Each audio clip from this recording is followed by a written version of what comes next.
Yeah, it's your boy Maserati, man, aka 50 States. Bow! Yeah. Nowadays, you gotta watch out who you be around. Your best friend will set you up, man, these niggas clowns. Nowadays, you gotta watch out who you be around. Your best friend will set you up, man, these niggas clowns. Bitch made a deal with the Commonwealth. It didn't even really care about her fucking health. How you snitched on a fucking plug, man? And all I did was show love, use a dub, man. Expensive cars, expensive jewelry, man, I had you lit. While you was on back page trying to get a trick. Before I came down this bitch, you was fucking crying. Talking about you lost your job and about to lose your car. Then had the nerves to get mad up in that hotel. Cause I fell asleep in that other bitch pussy, oh well. 6'9", Billy Otto, y'all gon' get them shells. I sold my soul to the devil, I'm gon' burn in hell. Nowadays you gotta watch out who you be around. FirstFamRadio.com. FirstFamRadio.com. What up, world? This is Grammy music producer Ryan Ghost Bowser rocking it out with First Fam West Radio and your man's Mr. Illustrator. And on the ones and twos, we got Crazy D. Spin that, man. Keep the tools in the box. The haters wanna stop it. Mom's on like cocaine. I'm a fly human being. Money is the reason. No, it ain't about those games. Keep the tools in the box. The haters wanna stop it. Mom's on like cocaine. Pure white, Peruvian. Take flight, ride the wind. Long nights, you're getting it in. Is this the life of a hooligan? Ninjas on the street, they're trying to avoid the chalk. Talk it out, maybe after let the haters spark. Gunshots, bury victims in the dirt quick. Circle of death, calling it the work shift. Mind blown, mind gone. Just took a life he don't care about his own. But this is what the youth taught, turned up. Mommy offered those pills, plus she coked up. Out to celebrate, told it's the last days. Racing, chase away the pain, love is lame. Ain't no shame, she peeling off her lace and things. FirstFamRadio.com. FirstFamRadio.com.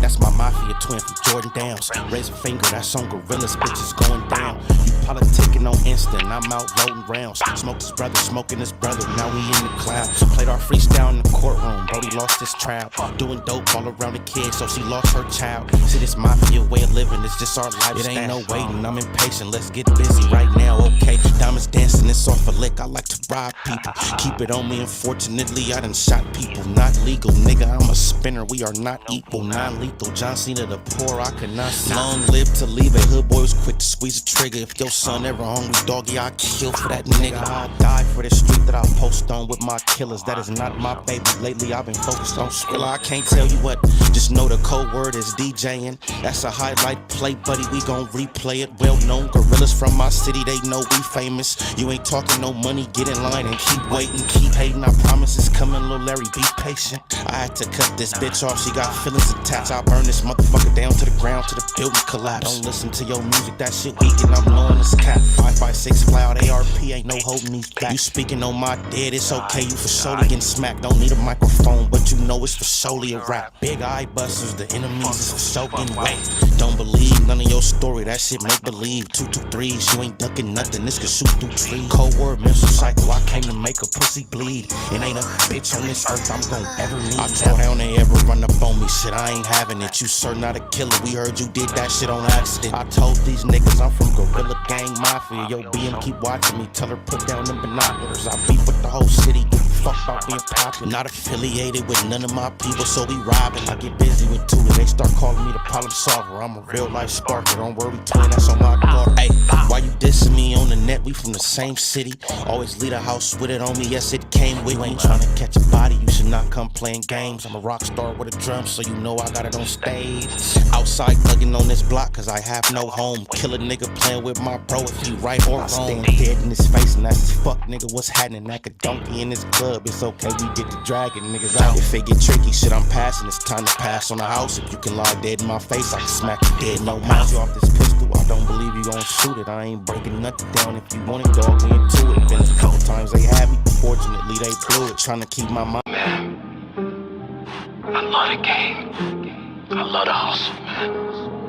Be feeling like one of them ball playing niggas, you know, like Bird or Magic or something. Yeah, you know a nigga got dough, a nigga can leave the league. But if I leave,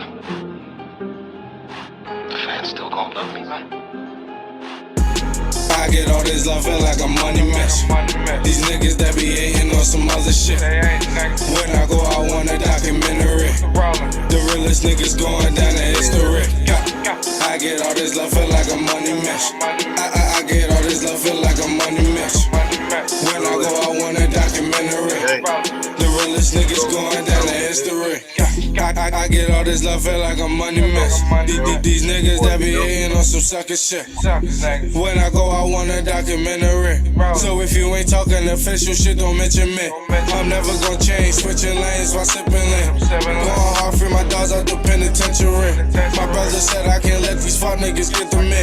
And if they don't remember shit, they gon' remember me. I get all this love, feel like a money mess. These niggas that be hating on some other shit. When I go, I want a documentary. The realest niggas going down in history. I get all this love, feel like a money mess. I get all this love, feel like a money mess.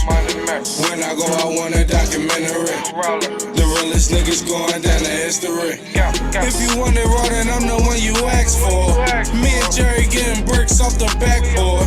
Niggas foul, what you think we got them texts for? If you ain't buying what you come and run the set for, let me just be honest, I'm all about making a dollar. So if you ain't copping 5 bricks or better shit, I ain't got it. And excuse me for being modest, but I just spent like 5 on this designer. I get all this love, feel like a money mess. These niggas that be hating on some other shit. When I go, I want a documentary. The realest niggas going down in history. I get all this love, feel like a money mess. I get all this love, feel like a money mess. When I go, I want a documentary. Yeah.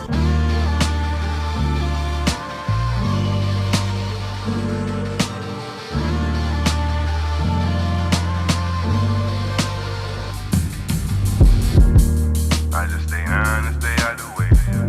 I just got some pounds and I got some yay. Real niggas around, you look out of place. Quarter brick right now and that's just on the face. Sell it all right now, it all be gone today. Good customer service, we don't make them wait. We constantly serving, plicking him a play. We constantly serving, plicking him a play. But I just stay down and stay out the way. I just got some pounds and I got some yay. Real niggas around, you look out of place. Get a quarter bit right now, and that just on the face. Sell it all right now, it all be gone today. Good customer service, we don't make them wait. We constantly serving, picking him a play. We constantly serving, picking him a play. I come from the bottom, I say with a tray. Got a switch look like McCarter, he just wanna bang. I just want the paper, I don't wanna hang. That boy that met the world, now he's up to pain. I just met your girl, she left with a stranger. Soon we shot it up, she knew I was gangster. I don't take no threats or no ultimatums. If you talking shop, you talking my language. Cop sip, hit half liter of the road. Big earner, but I used to be an underdog. Don't keep 100, that's why I don't fuck with y'all. You can come, try to strike, you gon' get a gutter ball. Losing all my fucking life, I can't take another loss. Grinding all winter, and I don't take the summer off. Putting us to make a half brick, do a somersault. He's special, he just fuck around and run 100 up. Add it up, I'm a real nigga just to sum it up. You can't be with me, little homie, you ain't done enough. Hey, Joey, can you throw me something? No, not at all. But if you cop folk, I might take 100 off. Sold his ass headbanger, get some Tylenol. You get pulled when you leave here, then I am not involved. Put the bands around my neck to make it freeze up. If my grandma was here to see me, she say Jesus. She was busy see me with that money and she freed up. Miss me with that little boy Larry shit, I ain't no peon. Plug on the way, damn it took him an eon. For a bonus price, I need something we can agree on. Put a brick in the crib across face. Fuck it up, tryna cook it, nigga, that's the old base. You push it always, hitting plays always. fucking arcade. Listen to your pockets, nigga, fuck what your heart say. Yeah, I keep that fire on my fucking dark days. Me and my pistol will never part ways. Me and my pistol will never part ways. I just stay down and stay out the way. I just got some pounds and I got some yeah. Real niggas around, you look out of place. Quarter brick right now and that's just on the face. Sell it all right now, it all be gone today. Good customer service, we don't make them wait. We constantly serving, big and him play. We constantly serving, big and him play.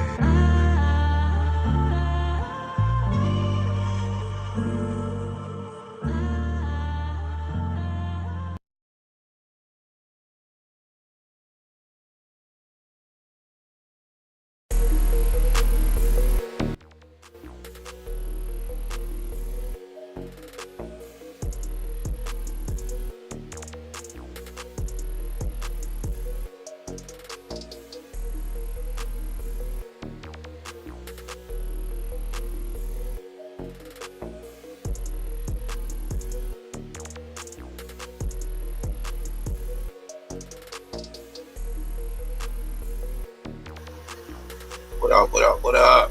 This is your boy Ill back at it like a crack addict. Don't know what it can do. It's the spill. It's your boy Ill.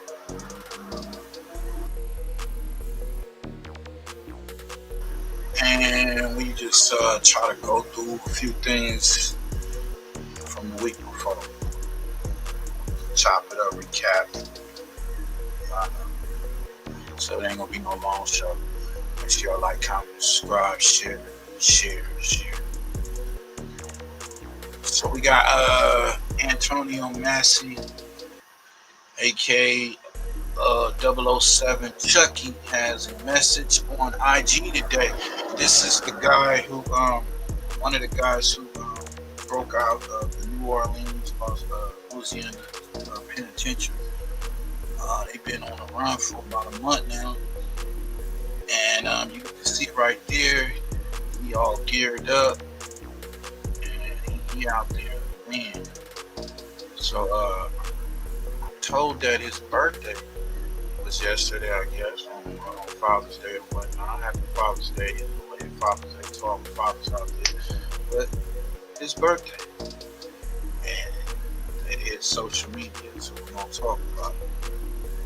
Us as his family to know that we love him and have his best interest at heart so we can get him home safe. That's all we're looking for, is a safe return. That's now someone who has dealt with Massey in the past.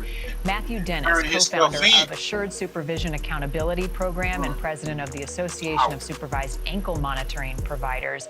So you know this guy, Matthew. Thanks for being with us. What should people know about Antoine Massey now that he is out and on the run? I mean, what should they know about Antoine? I mean, Antoine isn't the worst of the two that's still out there. I mean, Antoine's gaining a lot of attention. He certainly needs to be captured. But I would be more concerned at this moment with Groves. He's much more dangerous. He's a convicted murderer. He's facing the rest of his life in prison. So with Massey, my goal with Massey would be say, Antoine, turn yourself in. You've made this much worse. This wasn't nearly as bad as what you've turned it into. So, I mean, Antoine needs to turn himself in, and people need to turn him in if they see him. So this video is out there. He says he's innocent. What do you make of the video and some of the claims that he says? Antoine was released to my program in late 2023 with a warning that he had recently cut off an ankle monitor, which is why he was put in our program. He was put in our program because we have arrest powers. We team up with the bail agents. And in this case, we had a very good bail agent, and they were on it with us. When he cut it off, it was 2 hours after we put it on him. He went to the Walmart on Bullard out in New Orleans East. We had him within 4 hours. He went to jail. We put him back in jail where he stayed because he was then considered a flight risk until he pled guilty on his case. And he was convicted. He was put on probation. Massey is not innocent. Massey is convicted of his charges, which included one charge of tampering with an electronic monitoring device. He was assigned to probation, which he skipped. They put a warrant out for him because he wouldn't come into probation hearings. They captured him. They put him in jail. That's why he's in jail. He's not in jail because he's facing a charge. He's in jail because he refused to follow the sentence order. Matthew, how'd you catch him the first time, and how close was he to where he had escaped? Yeah, it's a question that keeps getting asked. You know, when we catch people, we use a lot of resources. A lot of times it might be people. It's hard to tell you how we caught him without him understanding how we caught him, and I don't want him to know how we caught him. We caught him fast, okay? Well, and then there were two. Now, y'all remember about a month ago, 10 young men escaped out of the New Orleans Parish jail system? Well, Antoine, aka Chucky Massey, is still out. It's him and DERRICK Groves, and today it's Father's Day, but it's also his birthday. And he had a message and posted it on Instagram. It says, "Today is a special day that a star was born. I just want to thank God that I'm blessed to see another day on this earth, because they have a lot of people that can't say that. So I want to say, for all the people that's blessed to see this day, y'all should thank God. And for all my friends and family, I want y'all to know that I will be home for my next birthday." That nigga doing the Dougie. Yeah, he been locked down.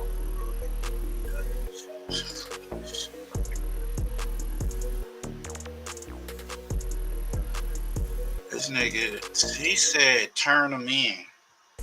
If you see him, you better go snitch. Turn him in.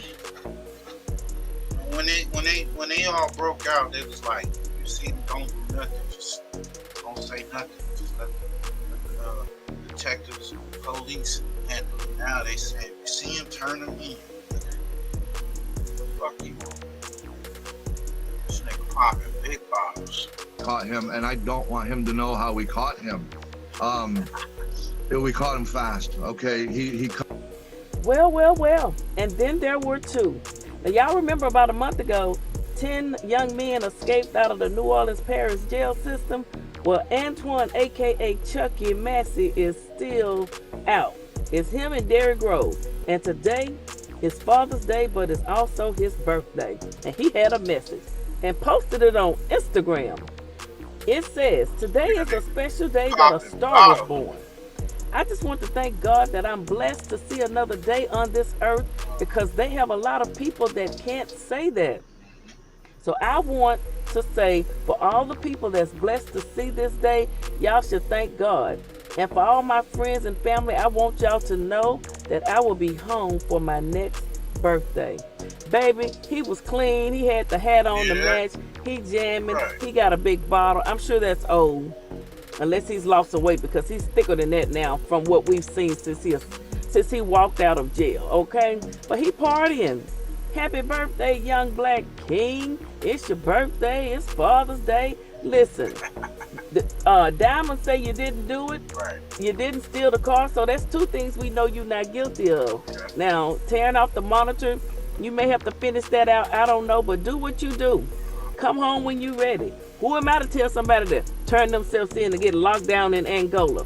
It is what it is. Hey, it's your birthday. Go shout it. What y'all think, man? That's eat with what's it, Philly Talk Show and Mo, man. Go over there, like, comment, subscribe, man. Yeah, man. Boss Talk 101 speaking on it, man. He's speaking on it. Celebrate. My brother Free, and he's celebrating his birthday. I don't know how old the gentleman is. I think he's in his 30s. But he's celebrating his birthday. Flashing cash and popping bottles. Day to all y'all that's watching, but Massey is out and the celebration begins. OG, you there? Man, hey, Antoine is out doing his thing, sharp as hell, riding like he want to ride. Right. It's his OG, he definitely one of those guys, man, that you know, you don't never know where you're going to see him or what he's going to be doing, OG. I sat back and I checked him out. I went back through trying to figure out where he was at. People that came and celebrate with him, because you know he looked up, the nigga dressed up and all that, so somebody is harboring him in some capacity.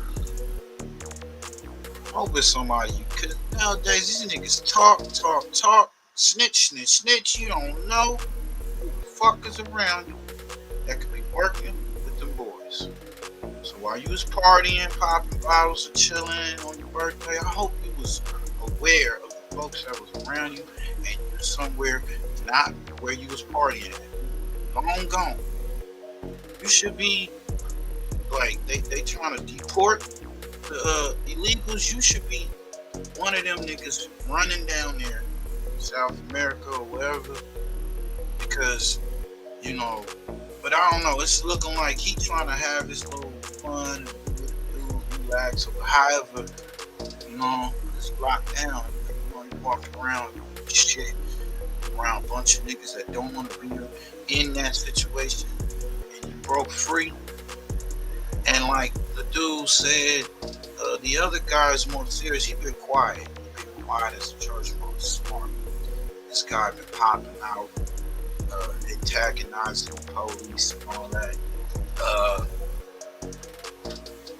I think he's gonna probably turn himself in when he's good and ready to turn himself in.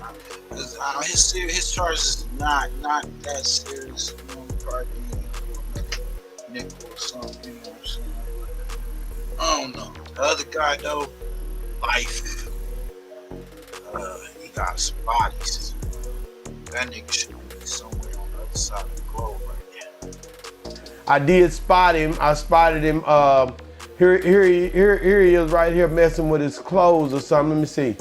Yeah, he got it. He fixing his belt. That look like he getting ready. Oh yeah. And he throwing a sign. He throwing a little sign. Fix his little belt. He ain't got no stomach. Boy, in good shape too. Boy, he be clean. He like, oh yeah. Wow, man. Wow. He did the little shot at the camera, man. One of his riders was with him now. I don't know when, you know. He rolling with Eddie Griffin. Eddie Griffin for that. That's Eddie Griffin. Oh, gee, that's Eddie Griffin. Oh, gee. No wonder he been out. Oh, gee, wait a minute. It's more footage, man, where I went back and checked him out. Here, yeah, that dude look like Eddie. Hold on. Oh, that boy driving like Lil Papa. That boy driving. Showed his shoes to the camera. Man, that boy that's serious, man. He got it going on, man. I put that 5 on it, and it worked out. It doubled up for sure. That's reckless, man. Because you a fugitive on the run. You know, he dressed up. This dude that's driving the car, or that's him driving the car, like, you should be incognito. Because, you know, all it takes is one of those off-duty or police to pull you over, search your car, now we got a fugitive, and then you going to jail with the fugitive. So, you're supposed to be low profile, man. You know what I'm saying? Man, OG, he putting his belt together here, and it looked like a Ferragamo belt. That ain't no Ferragamo. It looked like a Ferragamo. It got 2 circles on it. That might be a Ferragamo belt. Ferragamo for sure. See, they looking at all this shit right in the background. They're looking for landmarks. He out here thinking this shit sweet. He came on this motherfucker. That's absolutely not. What is it? For $2.99. What? Oh, so you saying he rolling big? Man, that better not be my boy 50 Snakes. Oh man, I mean, and he love that black and white. He stay in that black and white. He likes that black and white. That's his color. Everybody get in the, hey y'all get in the comments, man. Massey wearing this black and white. It's his birthday, and guess what? I even researched it. He's a father. He's a father too, man. So happy Father's Day to Massey, man. Yeah, him and Eddie Griffin out there rolling in that grand. get a brand new high-efficiency air conditioning system and make no payments for a full 2 years. Hold on, let me look at it again. Cause boy, he stick his head back. Look at it.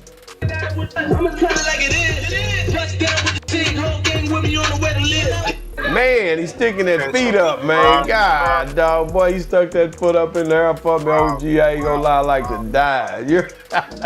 We love him, man. Yeah, stay free, Massey. Stay free. Man, so OG, it's been a month now. You know, what is up, man? I mean, you seen Ann Kirkpatrick come out and try to get him to, hey, man, just turn yourself in. We'll get you another public offender, and we'll get you somebody to pretty much look over your case for you. We're not gonna do what we did to you the first time. We're gonna look out for you this time. Would you trust Kirkpatrick at this point, Ann? Man, I wouldn't trust olive oil to bring me no spinach. But then I still hold accountable. Where's that Negro Ben Crump? Where's Al Sharpton? The Negroes that you need in time like this, they are sorry. They act like they stepped on a rusty nail. Any white folk business, they all in it trying to be up in the camera. Now when it's needed, when these brothers desperately need some black support, where's Ben Crump now? So you calling out all attorneys and all these civil rights public figures that say, you know, they stand for the people. Where are they now? What are they doing? Why aren't they coming out and saying, hey guys, we'll represent you? We feel like, you know, you didn't just get out of there for no reason. That was a reason for you to run. That was something that caused you to say, hey man, I'm out of here. You've heard the conditions of the jail from what's her name? The sheriff, Sheriff Hudson. I keep trying to get her being in, but it's not just her, even her. Yeah, the Hudson, that's what I'm talking about. Sheriff Hudson said the jail facilities was horrible. She admitted that the jail facilities wasn't right. She came forward and she said, hey, I needed more support. We've asked for support. Okay, so now we're saying that we've been treating those guys worse than ever. Some of them was even complaining that they wasn't even eating. They would skip days eating meals. And you know, that can't be healthy because you don't know what day they coming and what day they not coming. So for them to leave out now under this type of situation, you would think that now these guys that are leaders would say, you know what, hey man, I'm being honest with you, we got to do something to try to help these brothers.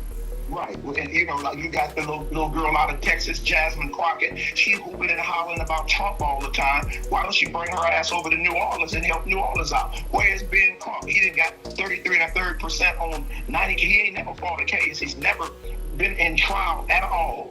Al Sharpton, he done lost 300 pounds. He got enough energy. How much he lose, OG? 300 and dancing, doing that little dance. You seen him doing that little dance he do. He went from a butterball looking like a straight shooter on crack. You dig what I'm saying? So we have all of these black people they sitting there with their hands sitting on their ass, not saying a word. You haven't heard no black leader saying anything. You had old boy's grandfather, he can't sleep. The aunt talking about turning yourself in. But where are your leaders? Where are our black leaders? Asking like, why did these guys leave here? What can we do to correct this? Where are our leaders? Correct. And then you look at like the not just the granddaddy. You look at the aunt. You look at the mama. You look at the auntie. You look at all the people that have spoken out on behalf of, hey, Massey, turn yourself in. But nobody's addressed the conditions of the facility.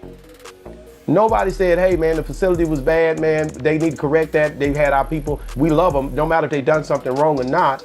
We need to correct those facilities if you're going to be housing our people in there, because for the simple fact, we don't even know if they're guilty. They haven't been charged yet on some of these cases. You just got them in there because most of the time you're guilty to proven innocent, even though the law says it's different. But these guys are being held. Some of them being held, can't make bond. You got them in there not feeding them, skipping days feeding them.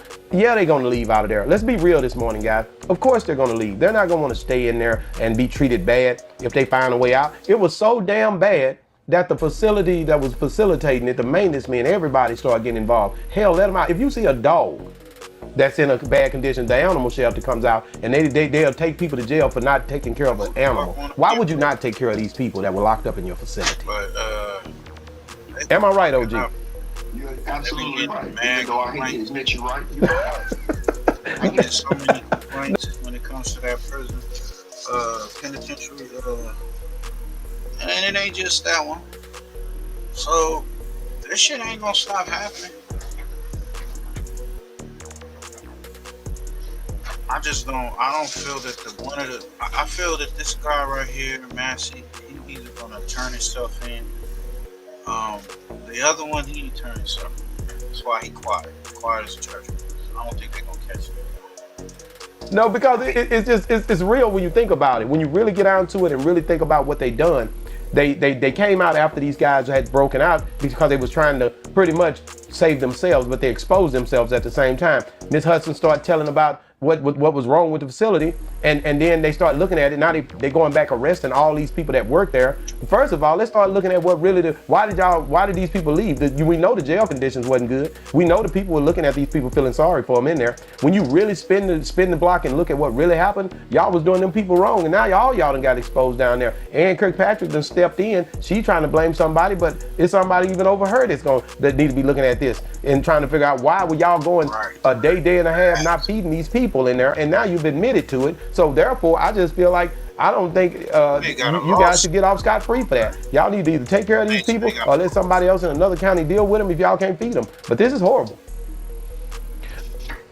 We have to put pressure on our black leaders and all of these slambos that's hooping and hollering and getting on Front Street about some issues that have nothing to do with blacks. They Jasmine Crockett, Ben Crump, Al Sharpton, and all the rest of you politicians need to go down in New Orleans like King did in Selma and straighten this out for these two boys, man. Yeah, you got Cornel West, Travis Miley, all of those guys, they stand up for what they want to stand up for, but when it come down to our constituencies that look like us and they feel like, oh, they've been in trouble. Y'all know the system has been rigged for years when it come down to these kids and these guys. These guys are really young men. And at the end of the day, you know that they wasn't done right, but nobody's saying that. So I gotta agree with OG absolutely on the fact of all you leaders gotta step up and say, hey man, we see there's an issue down there and we wanna make sure that these guys are being treated right, especially when they hadn't been convicted of the crimes yet. Now Groves, of course, that's another situation, but according to Massey hadn't even been convicted yet, and they was trying to convict him in 2 different counties on this particular case. According to Massey himself, who spoke out and he cried out for the rappers to help him. You can tell he's a hip hopper because he said, hey man, why don't y'all rappers help me? Where's NBA Youngboy, Lil Wayne, whoever, what's Kodak Black, somebody, anybody, everybody, you know what I mean? Help, you know what I mean? So, we bumping Meek Mills in the ground national. Man, you know what, man? Happy birthday to him. Let me see him spin the block one more time. Here we go. Man, showed them shoes, man. That's what I'm talking about, man. And yeah, man. Free that guy. Free that guy. Free that man right there. Free that guy. Oh, we got Brother Push in the building. Brother Push in the building. Your boy Antonio Massey is still on the run. His birthday was yesterday. He was celebrating, popping bottles.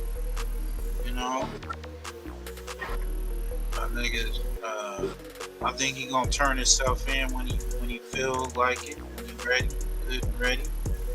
The other guy though, we ain't heard from him. Yeah, I did hear something on that. Yeah, his birthday was yesterday, man. So he may not get another day out free for a long time. So he gonna pop bottles and chill. He driving in the whip, everything. Shit. All that money and going to jail. Right. They supposed to be. I say you keep a low profile, but these cats don't want to do that. Healthy because you don't know what day they coming and what day they not coming. That's serious, man. Yeah, he got going on, man. I put that 5 on it and it worked out. It worked out. It doubled up for sure. You know what I'm saying? Man, OG, he putting his belt together here and it looked like a Ferragamo belt. That ain't no Ferragamo. It looked like a Ferragamo. It got 2 circles on it. That might be a Ferragamo belt. Ferragamo for sure. That's absolutely not.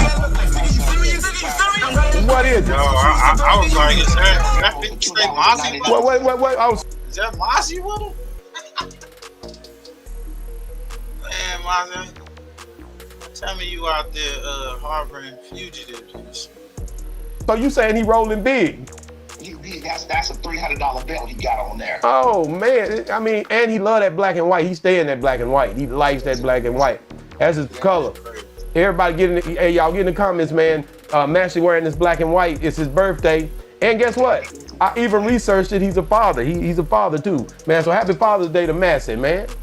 Yeah, him and Eddie Griffin out there rolling in that grand. Stop, hold on, let me look at it again. Cause boy, he stick his head back. Look at it. Man, he's sticking that feet up, man. God, dog, boy, he stuck that foot up in there for me. OG, I ain't gonna lie, like to die. We love it, man. Yeah, stay free, Massey. Stay free. Man, so Nigga ain't gonna stay free doing that. Yeah. But shit, hey man, I'm not the judge and jury, so he's innocent till proven guilty.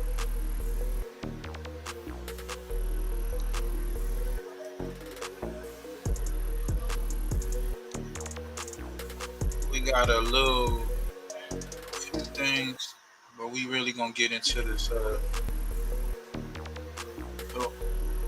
pork butt situation. Hey, but shout out to Cartoon. I'll go to Cartoon 53. Business owner tells how Mexican snitches on blacks to get them fired. Wow. That's some wild shit.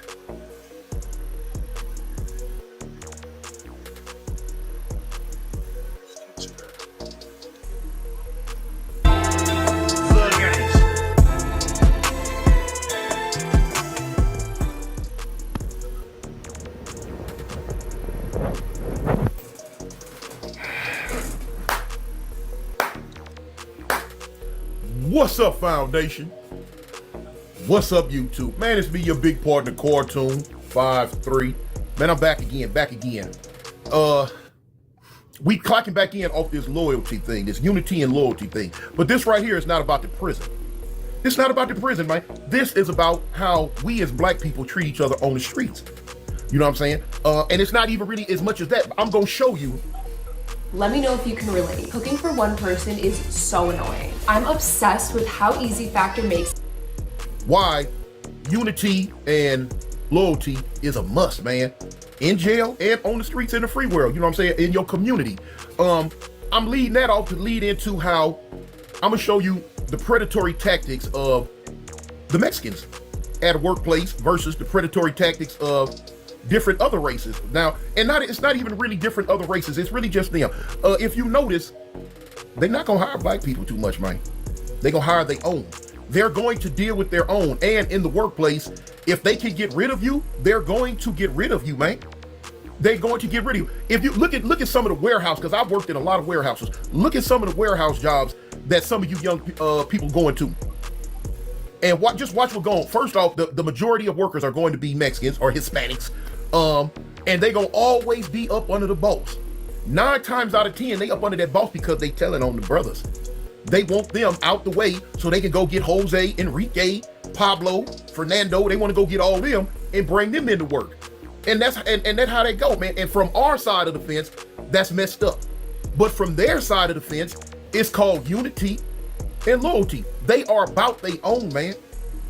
They about their, and the cold part about it, I'm not mad at them for being about their own, because we should be about our own too. The same way they about their own, the same way we should be about our own. Black people got a bad habit of wanting to extend a loving hand to everybody, want to embrace and love everybody, but everybody won't embrace and love us, man. When y'all gonna start understanding that? All that we shall overcome and kumbaya, man, that ain't hey homie, hey, you know what I'm saying? I'm a Christian through and through and I love people. But now you know what I'm saying, hey, I still have a slight problem with that turning the other cheek thing though. You know, I ain't gonna lie, I do. And so if you do my people wrong, I don't know how to just turn the other cheek and just say, okay, it's cool. And we just keep on being cool with other people who don't treat us the way we supposed to be treated. Who show outright that they really don't like us, man. You feel what I'm saying? You go in any Mexican restaurant in LA Ain't no blacks working in there, period. None. Only they people. But you can go in every other restaurant, soul food restaurant in LA, and what? Who cooking in the back? The Mexicans. In a black restaurant, they cook it in the back. Why? Because they might work for less. People trying to cut costs. But where's the loyalty to your own people at, man? Where's the loyalty to your own people at, huh? You know what I'm saying? I'm finna show you a clip. of this African brother, man. He been in America for a long time. I'm just saying hundreds. But yeah, he been in America for a long time. He owns his own company. He finna speak and show you how the people, how the Hispanic people are toward us. Now here it is. This is a black African who owns a company. He hired a lot of Hispanic people to work in his company, trying to get him a break too. But now he also got regular FBAs, regular blacks from America working too. And he gonna show you right now at his own mouth how when he hired the Hispanic people, how they start trying to come in and get in his ear and whispering and start snitching on the brothers about when they working, if they coming to work late, what they doing, what they not doing, and trying to get the brothers fired so they could get their people in. Outright told him he got Fernando, he got this, he got that, and boom, boom, boom, boom, boom. That can come work. You can get rid of them and bring my people in. Man, if you don't get stop it. Is that happening at your workplace? Or are you getting dirty Mac by the Hispanic workers to the boss? Y'all, blacks that work at these warehouse jobs or these jobs, period, they feel that the Hispanics are hating on their position, hating on them to get them out of there to get their people in. It's crazy, bro. I was at a Golden Corral the other day, a little eating place. That place was peppered when I last was there with like black, white, Hispanic people, like it was just mixed. I went there the other day, bro, it was all Mexican. Like they got rid of all the black people. I mean, it was all Mexican so much that the customers was all Mexican. And I was eating and looking around, I was like, damn, bro, it's like one other black person here. Man, what day was this? That's crazy. Saturday. And there wasn't no other blacks there? No blacks, it was all Mexican, bro. Like, I promise you, I was just looking like, what the hell is going on? It's like the memo was out that they took over Golden Corral or something. I mean, like it was me, lady, and then on the other side, it was a black dude and another black dude looked like they was on their lunch. That was it, the all rest. And they got rid of all the black workers, everything. I was like, damn. Like, what he's saying is true. So like, yeah, people tapping in for the first time. We just playing with what people are talking about, and especially in the workplace. I worked at warehouse various different ones, and you do see the majority of Hispanics working there, and it is a kind of like a buddy system, or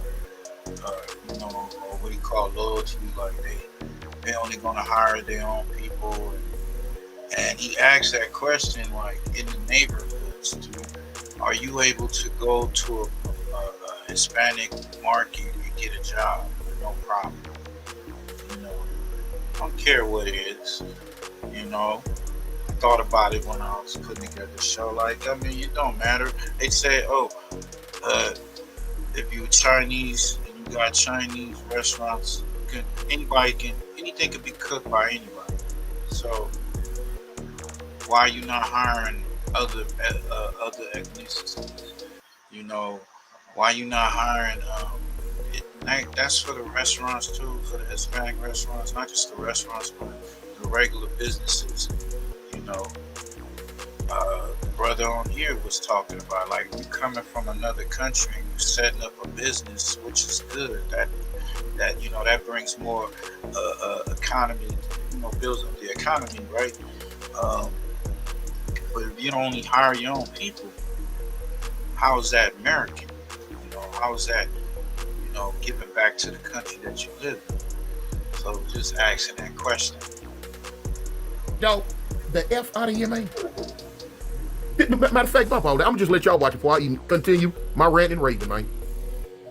In my company, I'm a black man. I own a company. I hire a Latino. The Latino comes back and complains about the African Americans because the Latino thinks because I'm African, I don't have any relationship with African American. The Latino comes to me and tell me that you are an immigrant. I'm an immigrant. That African American cannot work. I have Jose. I have Gonzalez, my brothers who know how to work very well. You need to fire the African Americans, and I will bring a lot of hardworking Latinos who work for your company.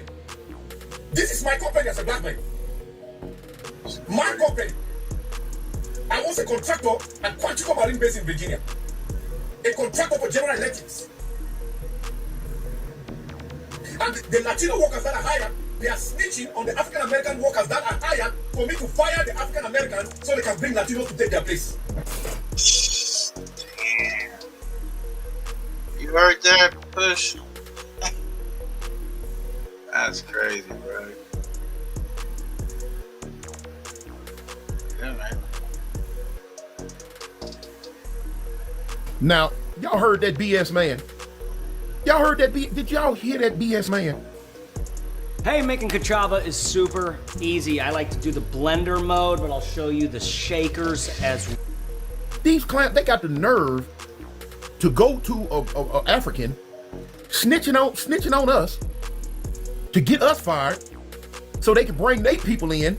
Oh, hardworking. So they can bring their people in and work. Talk about because we are African Americans, we don't get to work. Hey man, that's wild. But I keep telling y'all, that's how they think, homie. That's how their mindset is. And y'all, I will admit, brothers and sisters out there, y'all starting to wake up. Y'all are starting to wake up. I will admit, y'all not as gullible and good as y'all usually be to these type things. Because of the severity of it now, even the young brothers and sisters out there starting to wake up. So you know, time's gonna come, change gonna come. But when I tell you, them people don't care nothing about us, man. So y'all need to go sit down, stop trying to extend a helping hand, stop trying to be nice, stop trying to do all that, man. Worry about your own people. Because they ain't worried about nothing but they own people. It don't make no sense, man. How the heck you gonna go up in a soul food restaurant and the only people in the back cooking are Hispanics? Ain't no brothers and sisters back there cooking, period. Talk about a soul food restaurant. Yeah, all right. You not finna see not near black sister or black brother in the back of no Mexican restaurant cooking. Tacos, ticos, papitos, taquitos. We ain't finna, they not finna let us back there to not make none of it. They going to employ their people. Straight up. Yeah. You know, and it's just the reality of it. Ain't no need for nobody to get on here and talk about, oh, you hating, this person hating, y'all hating. No, it ain't. It ain't got nothing to do with no hate. If anything, the hate coming from them. We just speaking on how it is. I'm speaking on how it is, man. You heard what the man and brother say, man. They came to him trying to get us fired. You know what I'm saying? When they on the side of the highways working on the freeway, ain't nothing but them. When they come in to cut your grass, ain't nothing but them. You working when they in their mechanic and tire shops, they got 50 million tire shops everywhere. Who there? Nothing but them. You ain't finna see not their brother, man. They employ their own. That's what we need to start doing, employing our own. Facts. Hey, black people, you can't be stupid all your life. You can't be slow all your life, man. Wake up. Wake up, man. That's one of the things about Alabama. You go in a soul food restaurant here, ain't nothing but black folks back there.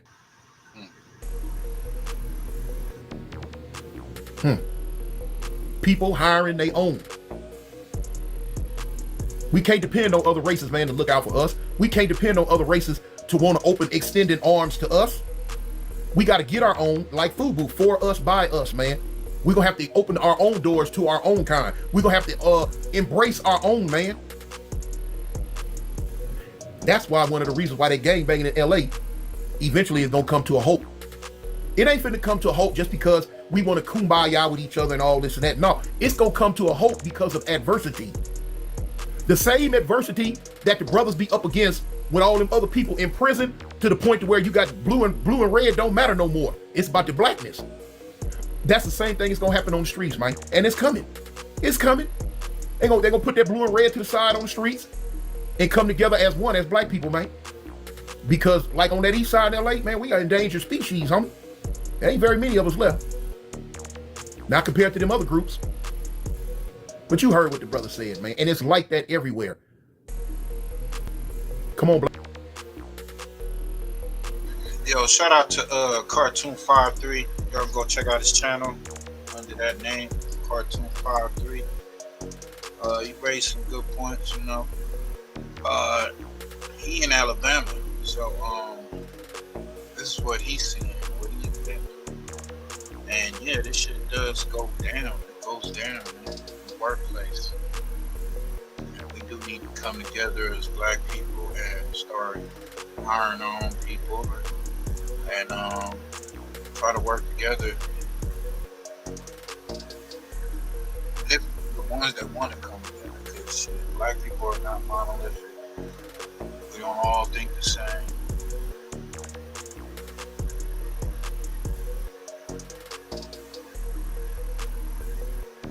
Hey, what is this? This shit right here is hilarious.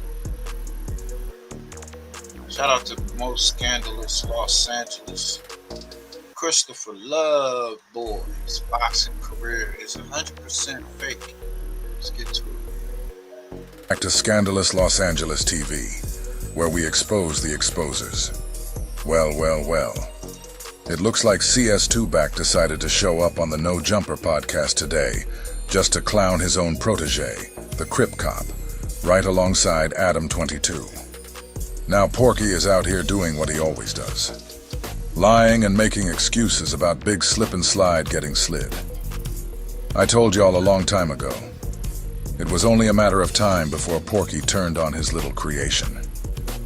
Adam 22's on there calling him Christopher Loveboys, straight mocking him, and Porky just sits there and lets it happen. It's comedy at this point. Every chance WACC gets to throw Crip Cop under the bus he goes. No hesitation. Now ask Crip Cop anything about Porky, and he won't say a word. He protects Porky's name, image, and his so-called legacy with his life. But the first thing Porky does, he hops on No Jumper with Aryan Adam and throws his guy under the bus without blinking. People come to us and their teeth are so bad that they all need to be extracted. They all need to be taken out. Christopher Loveboys, Christopher Loveboys, Christopher Loveboys, got enough. That nigga Adam is crazy. He called him Christopher Loveboys. Nigga dissing them too, man. Nigga Adam be feeling so regular. He just popping off disses, all types of shit at y'all niggas. Knocked out. Sorry, Christopher, but it's such a good nickname. Such a good nickname. What's going on with Christopher Lovejoy? Christopher Loveboy? Christopher Lovejoy. What happened? Video has emerged. It's on the No Jumper Instagram. He got knocked out. That's AI, bro. No. That's AI. That's not real. Nah, he got slugged on. No, that's... This nigga said it was AI, though. Push, you saw that knockout. Was that AI? I don't think so. No, I don't think so, bro. He ain't that special to do AI with. That's what I was thinking. If it's AI, then that means the money he's showing was fake. Right. So, yeah, that's discrediting the nigga even more. Ain't nothing he can say, man. He got knocked out. That boy got put on his pockets.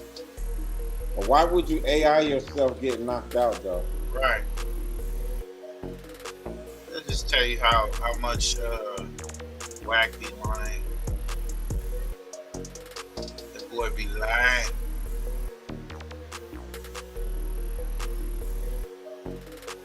We gonna see the knockout. I mean, I'm gonna show myself AI knocking you out, nigga. AI gonna make me look good. Okay, this is AI, y'all.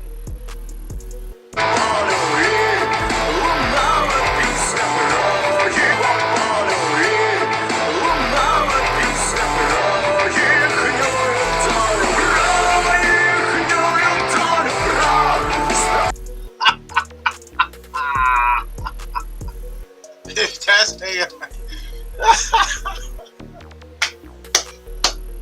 Nigga said AI. You know that boy got knocked out.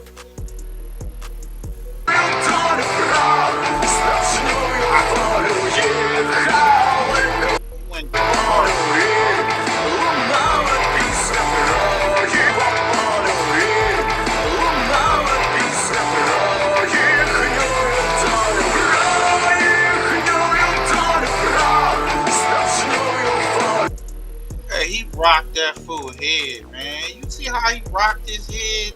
Man, he rocked that nigga head. Nigga shit. He did the Michael Jackson jerk and Thriller. That nigga jerked this shit.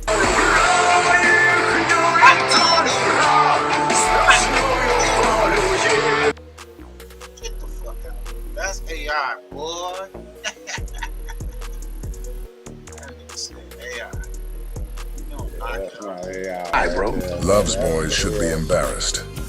That is not AI. That's bad if that's AI.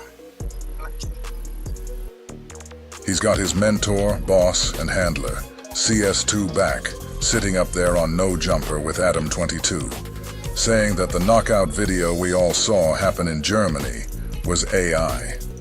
Yeah, you heard that right. They're actually trying to say he didn't really get knocked out, that it was some kind of pump fake. That's the first lie Porky told, and it tells you everything you need to know. Check this line. They're not up there to protect him. They're not up there to defend him. They're up there to clown Love's boys. Nah, I think you and I both know that's not true. I think you and I both know that's not true. You and I both know that's not true. So let's talk about it. Your closest confidant went through your ultimate nightmare of getting knocked out in public, even though he did sign up and get into a ring in order to do that. Where at? Where was it, Vegas? This is how much of a joke Love's boys is to Porky. Porky's sitting there with a straight face asking, where was the fight? Vegas? Like he doesn't know damn well the fight was in Germany. You see what I'm saying? He's pretending he has no idea. It's a complete mockery. They're up there laughing at Love's boys, not with him. The fact he had to fly all the way to Germany just to get a fight, that's a punchline to them. And here's the thing. We all know Porky knew about the fight. He knew when and where it was. But now he's up there pretending like he never heard of it, just to make Love's boys look even worse. But watch what happens next. In the same conversation, he slips up and admits he told Love's boys not to go to Germany in the first place. So yeah, Porky knew the whole time. That's the joke Christopher Love's boys has become. And Porky's up there with Adam 22, making sure the whole world gets the message loud and clear, in case they missed it. I didn't see no fight in Vegas. Overseas, wasn't it Germany or England? That's AI, bro. You know if it's overseas, that was AI. That 600 didn't. So you're gonna force me to go look this up? I'm just telling you, bro. It's right here. It's okay. I'd have known that. I told him come in today. 600, aka Christopher Lovejoy, gets knocked out in the first 15 seconds of his boxing match. Doesn't actually specify where it is, but definitely the footage. First 15 seconds. He couldn't even last a minute in that bitch. You saw that. I can't hear you, bro. What you say? I said the AI, the 15-second ass whooping. And claim he got 150 or 100K. Nigga, if you don't knock it off.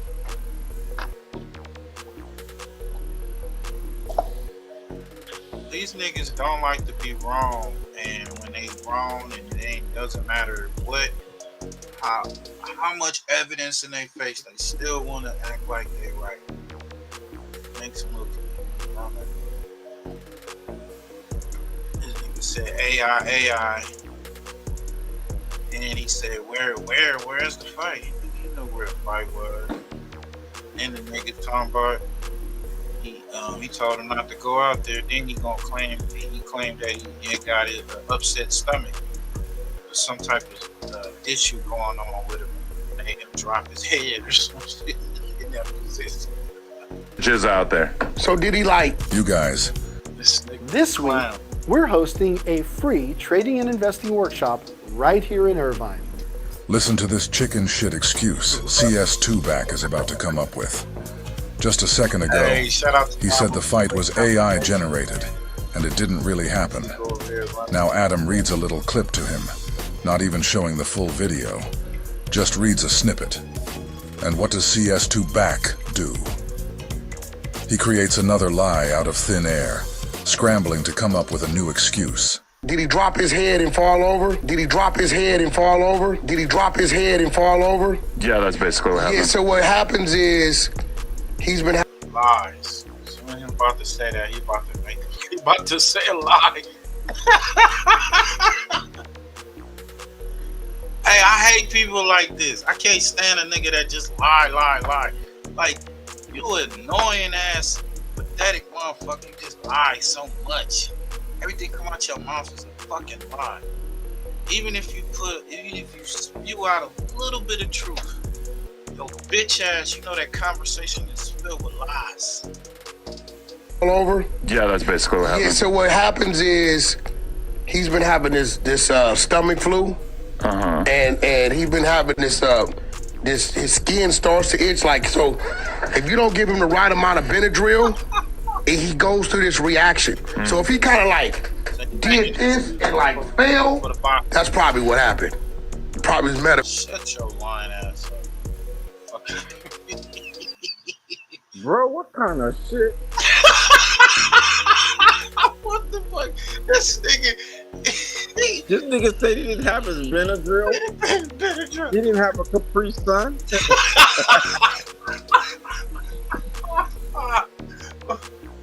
He said he don't pack a lot of people. He don't bring a lot of people and folks with him. His overhead.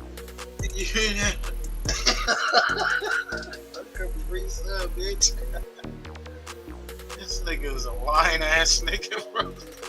If you don't give him the right amount of Benadryl, he goes through, his skin starts to itch, like, so if you don't give him the right amount. So if he's an athlete, he already should know about this. Bro, what is he talking about, the right amount of Benadryl? Nigga dumb, bro. He just saying He's just talking about the right amount of Benadryl. You supposed to drink a half bottle? I don't know. This nigga dumb, guys. That nigga Adam like, what the fuck are you talking about?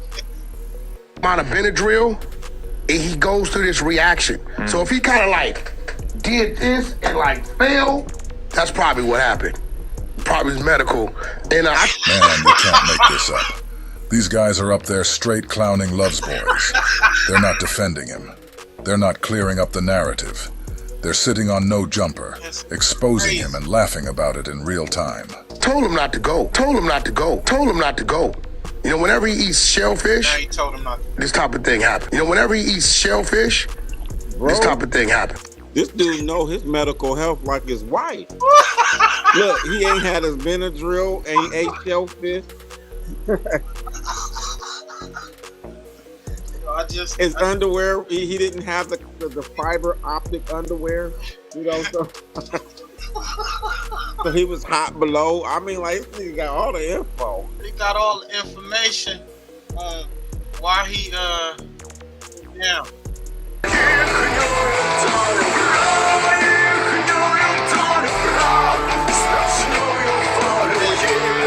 You have the right amount of Benadryl.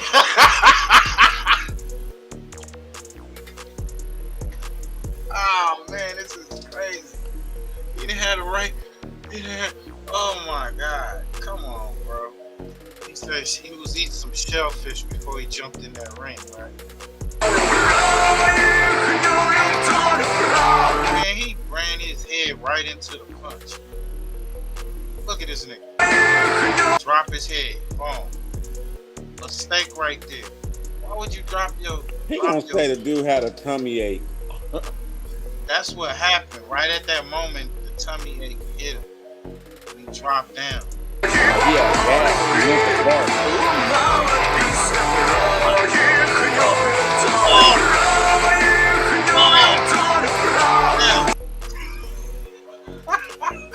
So he threw up in the ring. WACC, stop lying, bro. Eats shellfish, this type of thing happened. CS2 back just said that every time Love's Boys eats shellfish, he gets knocked out. Yeah, you heard that right. He really sat up there and said, every time he eats shellfish, this type of thing happens. How many times have you seen him get knocked out like that, Porky? If that's the case, then he must have been eating shrimp cocktails before every fight outside of Mexico. Unbelievable. So before we started filming, you were telling me that he basically, that his boxing record is bullshit, and that you could get me to have the same boxing record as him if I just went to Mexico. So before we started filming, you were telling me that he basically, that his boxing record is bullshit, and that you could get me to have the same boxing record as him if I just went to Mexico. Now look, we all know how Porky operates.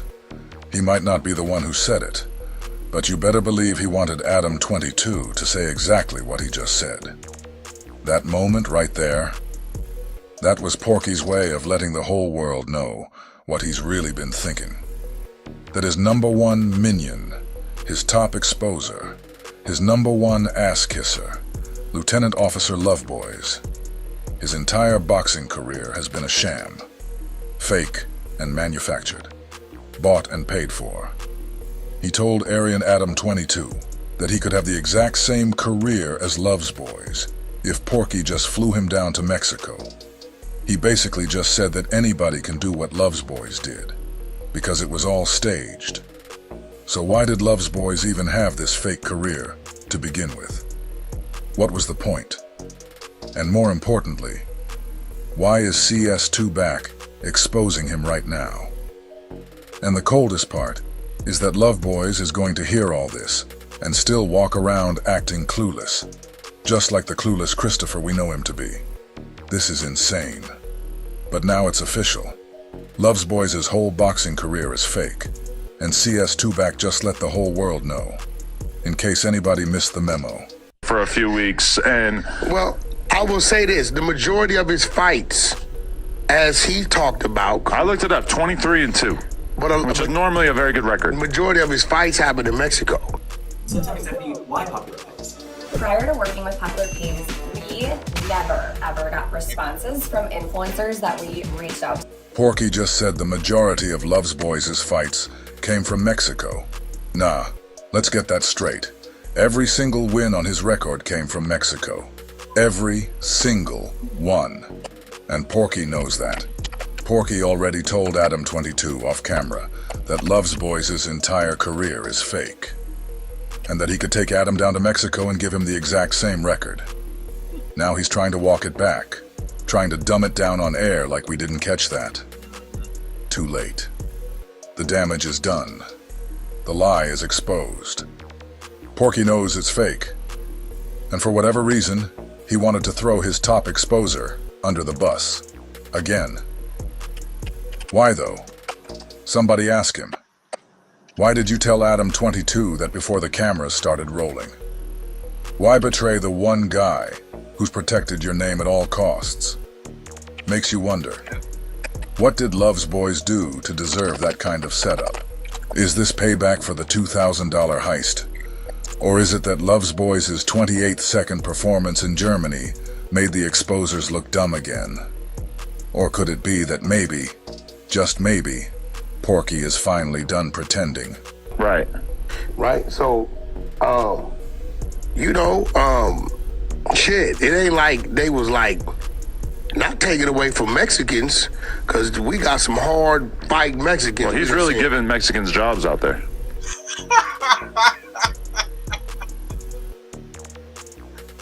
That nigga Adam is a fool. So, what are you talking about? Just beating them up, but they're getting paid. They laughing in the back. Bro, it's a fact, bro. It's a fact. Presumably, right? Yeah, they getting paid. Or maybe It's done, man. they're beating him up. We don't know. I seen him the reason why I know about his condition, because the same thing happened in London. It was Floyd Mayweather thing, and he was on the card. He was on the card. And He was like, man, you got some Benadryl? I said, what you mean? He was trying to get to me. I'm like, bro, why would I have Benadryl on me? Now Porky's trying to act like he was with Love Boys in London. And get this, he claims Love's Boys ran out on a Floyd Mayweather. Who walks around with Benadryl? Right. What the fuck? You gangster. You ain't supposed to have Benadryl. Like, you supposed to be on a shot of whiskey, nigga. Like, that nigga is not a gangster. Niggas is not gangster. They get called out on they non-gangsterism. Yo, he know he got knocked out. He's a fake boxer, bro. This nigga is a fake boxer. He just got clowned, man. You got knocked out, buddy. This is looking like that nigga WACC might get indicted if JREED start testifying. Put it on me like, man, like that's some cold clout chasing. Yeah, put it out and brag on it.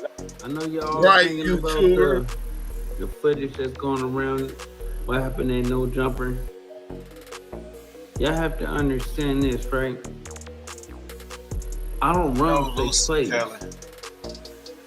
I don't run the imaginary content that y'all be thinking that somebody's gonna just run and try to set somebody up and pay somebody to take a whooping. It don't work like that with me. I'm raw, I'm authentic. I'm real. I am sometimes too real. So let's go from the beginning. We were doing the Adam and WACC show. Okay. Adam is leaving the building. Adam FaceTime WACC. Hey, WACC, it's two people that's, wandering around the parking lot. You know who they are? WACC was like, nah, I don't know who they are. He really giving a statement, though. I'm like, oh, I don't know, but let me go out and holler at him. So Stop. Let me stop it right there. Right? This is so incriminating, bro. This is so incriminating, gang. This is so incriminating. Not only is it incriminating to himself because you're at a business establishment which already have security, but you call WACC and inform him that this shit is going on, and he tell you he finna oil this boxers. WACC, boy, look, JREED is pressing charges, bro. I look. I'm gonna do another interview. He interviewed JREED. JREED is pressing charges. I didn't hear it. This is what Nina Boy said after he interviewed JREED. JREED is pressing charges. I'm gonna react to the interview I had with JREED, right? JREED pressing charges. One time, hold on. I had this caviar. Damn, I was about to hit that bitch one time. Let's give it to this content real fast. Let's go. With the dude, and he was like, "Man, I got a problem with WACC." I'm like, "You got a problem with WACC about what?" "Yeah, I just got a problem with him." I'm like, "You do?" So I called WACC over there. WACC, come over here. Dude was like, "This is the "Man, you implement running this type of content and stuff like that." All right, so that's where I wanted to get to right there, right? Look, right? WACC, look what he said, right? You're going down, boy. Boy, shit. Let me tell you something. WACC cannot afford to go to jail. He cannot afford. Because if you go to jail, right? You got a lot of 60s and behind them walls, right? Now, WACC got some money to bail out of jail, but WACC 100 then made threats to Aaron Plummer on some assassination type shit, right? But this is why I say this is crucial, because we now know JREED is pressing charges, right?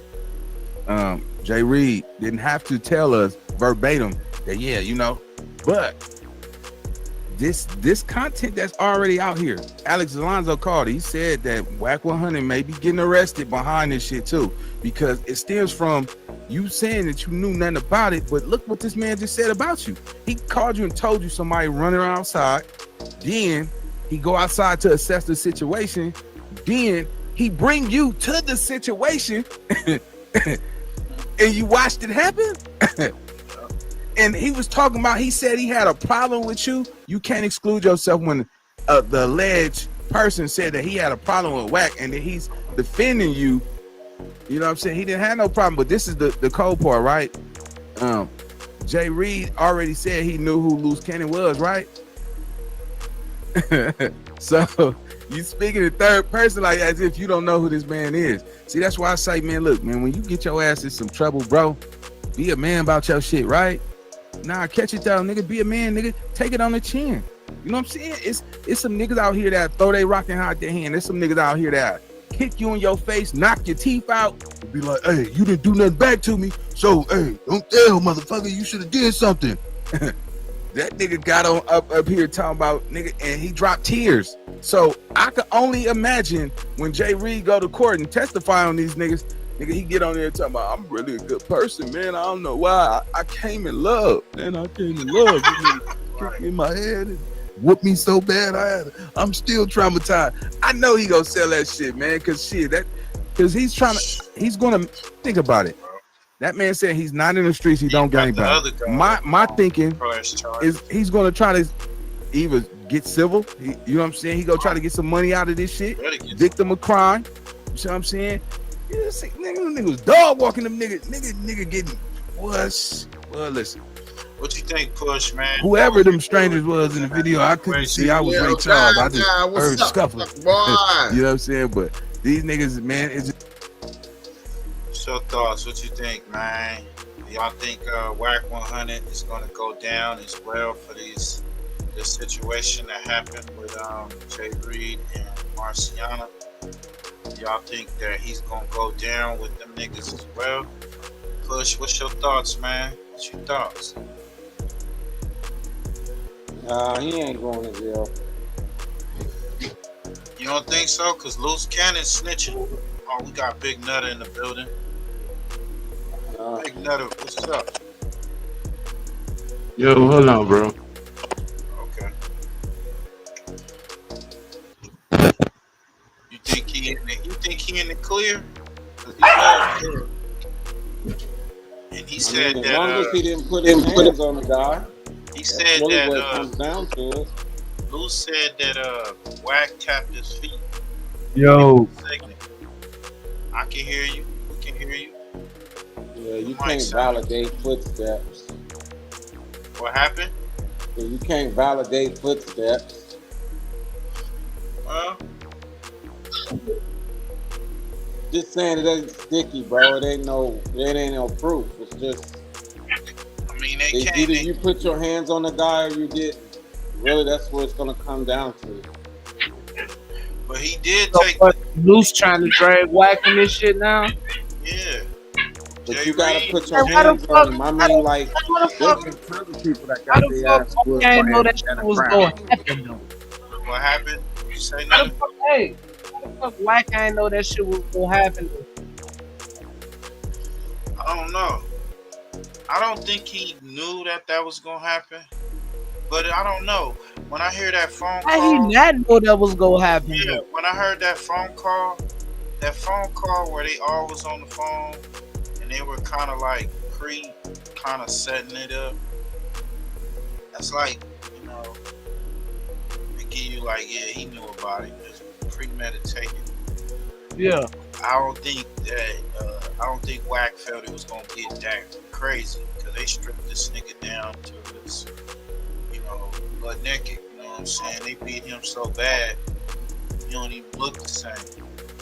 You know, you changed this nigga's life forever. See that picture of that nigga right there? That nigga changed his life forever. So, saying JREED is going to testify. I'm thinking the other guy gonna testify as well. Oh, you know the preacher man gonna testify. And they gonna, you just don't know. To get in that courtroom, they ask him, well, who invited you up there? Who told you to come up there? He gonna be like, well, you know, JREED told me to come up there. JREED is gonna be like, who told you to come up there? And he gonna say, well, they was texting me, Loose Cannon called me or whatever. And then they gonna ask him, do we know WACC? He gonna be like, yeah, I was at the dinner. I knew this man. All that shit gonna play out in court if it goes that far. So WACC paranoid now? I don't know. I ain't seen him lately, but he was on He there. told academics that Luce been working. That's what he's saying. Yeah, so I feel he nervous. There's a few other people in his camp that's been talking around him that the Fed's been fucking with. So he know he been doing some shady shit behind the scenes. So ain't no telling, man. And this dude talking. Hey, did them boys pick up creep from No Jumper before? Who? They caught creep coming from pulling up the No Jumper and took him to get questioned too. I don't know. Probably. I'm not even sure. I ain't sure about that one. Just crazy to me. You know, if you did some gangster shit, nigga, you get caught for it, keep your mouth closed. Keep your mouth closed. Don't say nothing. Don't run, nigga. You was man enough to do it. Man enough to take that shit. You know what I'm saying? And that's what's being a man, being accountable. You know what I'm saying? Now, don't put your hands on those civilians and expect them not to, you know what I'm saying, do what they got to do. That's what I'm Let's saying. go. Yeah, you on Lamonte Sims, you gotta come back. That one guy, that other guy, JREED, he got a record. The other guy, I don't think so. But I don't even know if that was that guy, but they claim he was called into dude's channel. And he was just pretty much saying how he got up there or whatnot. But I don't know. Asking the question, do y'all think that WACC is gonna go down with Loose Cannon on this? He said Loose Cannon, JREED is testifying. If he don't go down, he gonna most definitely be a witness because he was out there. Yeah, he definitely gotta be a witness. Yeah, that's a fact. What content? WACC pulled out the That phone. like button. Once WACC pulled out the phone, he was like, "Oh, this content," and then the dude was like, "Everything is not content." WACC is right there interacting with this guy. Right. It's them about content and all that. WACC pull out the phone. WACC like, yeah, okay, what content you talking about? Like, nigga was dog walking them nigga getting was. Well, listen. Whoever them strangers was in the video, I couldn't see. I was Ray Charles. I just heard scuffling. You know what I'm saying? But these niggas, man, it's just crazy to me. You know, if you did some gangster shit, nigga, you get caught for it, keep your mouth closed. Keep your mouth closed. Don't say nothing. Don't run, nigga. You was man enough to do it. Man enough to take that shit. If it's a case, that's what's being a man, being accountable. You know what I'm saying? Now, don't put your hands on those civilians and expect them not to, you know what you say, bro? If this shit part of his case, they most definitely go question WACC about this shit. You know what I mean? Gonna question him. And them Abby niggas. Yep. They definitely questioning that guy in the red. Everybody that they see on camera, they go question. This show. They wrap it up in that case that he's under right now. And it's really a wrap if they get a victim's testimony. It's a wrap. That's what I'm saying. The dude JREED is gonna testify. He's saying he's gonna testify. So you got robbery and some more shit, cause them niggas goddamn ran them niggas, bro. They ran them niggas pockets. Black came up on No Jumper with the watch. The watch, see? And that's what's gonna fuck him off. Come on. That's what's gonna fuck him off right there. It'll be that one little thing. Come on. That one little situation. I said to him, I said, well, how do you know God spoke to you? And he said, because I cried real hard. Right. Right here. And one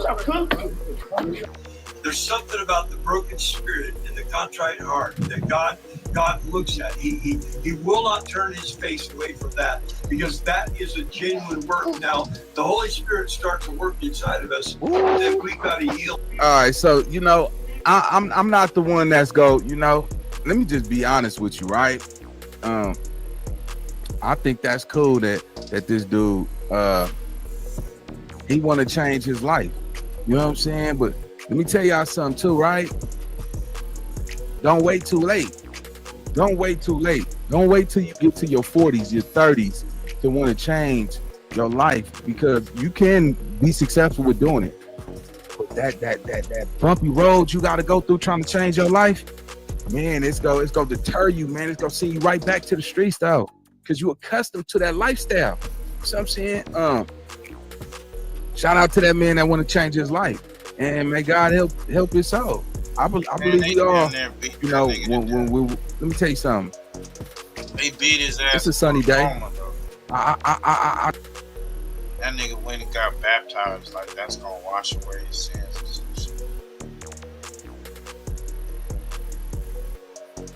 I don't run fake plays. I don't run the imaginary content that y'all be thinking that somebody's gonna just run and try to set somebody up and pay somebody to take a whooping. And don't see, he's so stupid.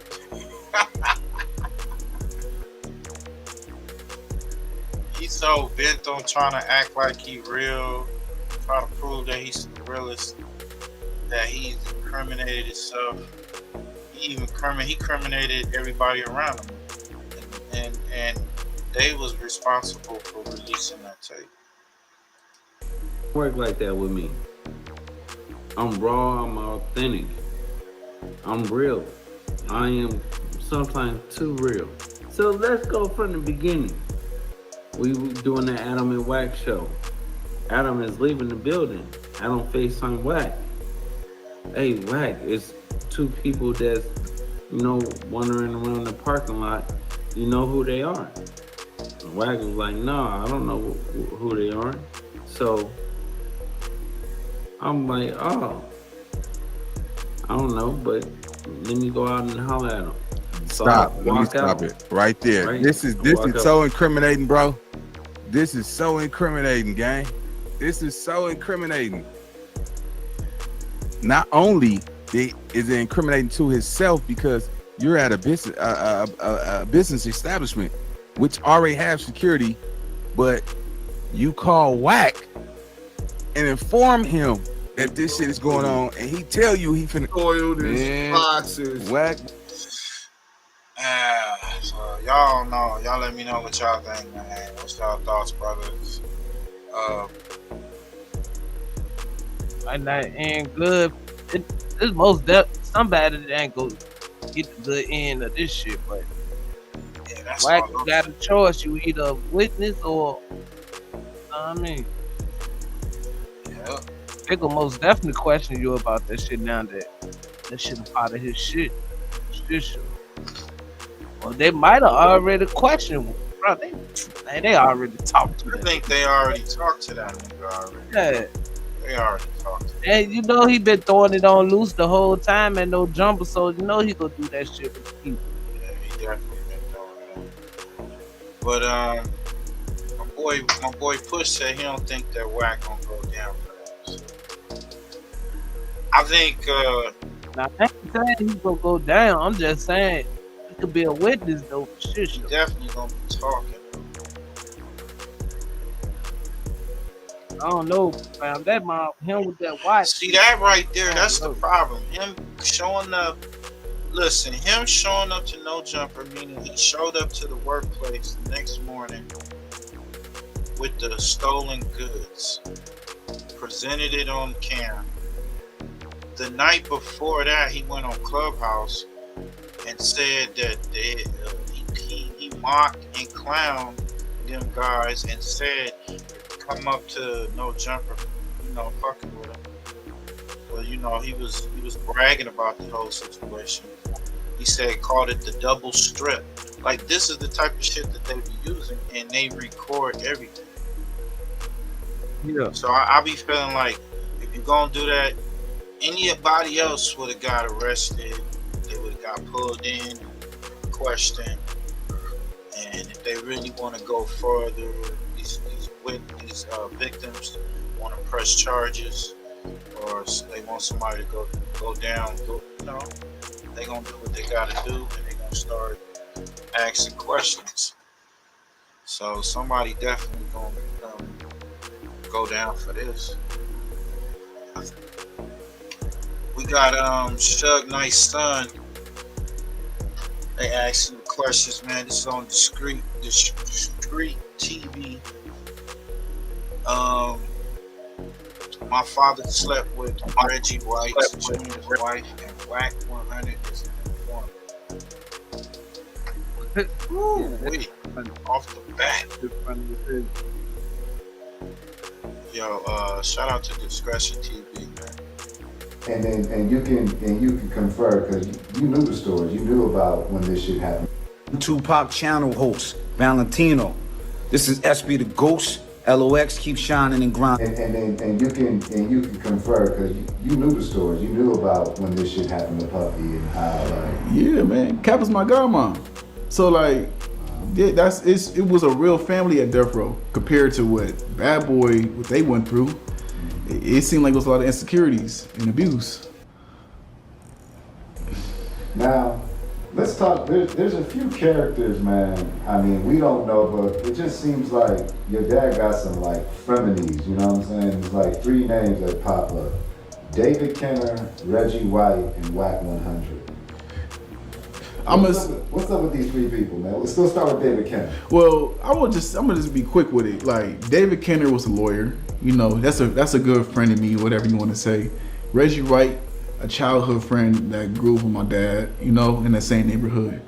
WACC 100, I just don't consider him as a huge contender. You know, he came in after Death Row fell, and I believe that he was just more of an informant that was working with the feds to bring my father down.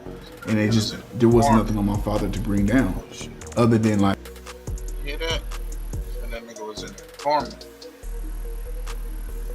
That was working with the feds to bring my father down, and WACC 100. I just don't consider him as a huge contender. You know, he came in after Death Row fell, and I believe that he was just more of an informant that was working with the feds to bring my father down, and there was nothing on my father to bring down, other than like all the shit that my dad went through. It was just him falling. It wasn't him doing anything illegal. So you feel allegedly WACC was an informant to bring Death Row down? Yeah, because it just makes sense as I get older, and like he only came around. I don't really know WACC. I know David. David was cool. He was family. You know, he took my mom and I to USC games when I was a kid. Gave me my first Suge chain. He bought me like when I was a 2-year-old kid. Reggie was always around, you know, at the Death Row stuff. It wasn't always beef. You know what I'm saying? Him and my dad, they were just childhood friends that just end up becoming mad at each other. And maybe my dad was his bully. You know what I'm saying? He used to call him pork butt and stuff like that. Yeah. I don't really know. I'm the son. I'm overhearing these things. Yeah. WACC, I just can't really say too much. When I seen WACC as a kid, WACC had braids. You know what I'm saying? He bald now, and I'm like, I don't know, man.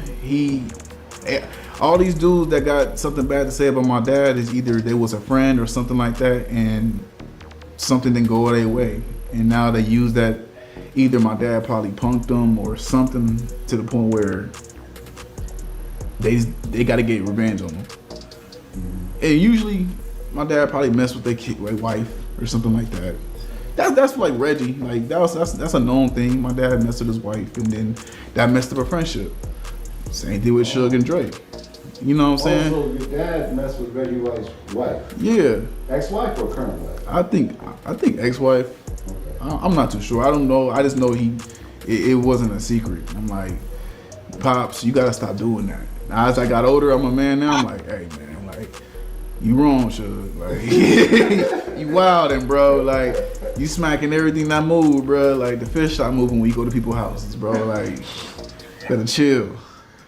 On a side note, who's the most randomest, like, friend of your father's? Like, nobody would expect. It's like your dad's homie.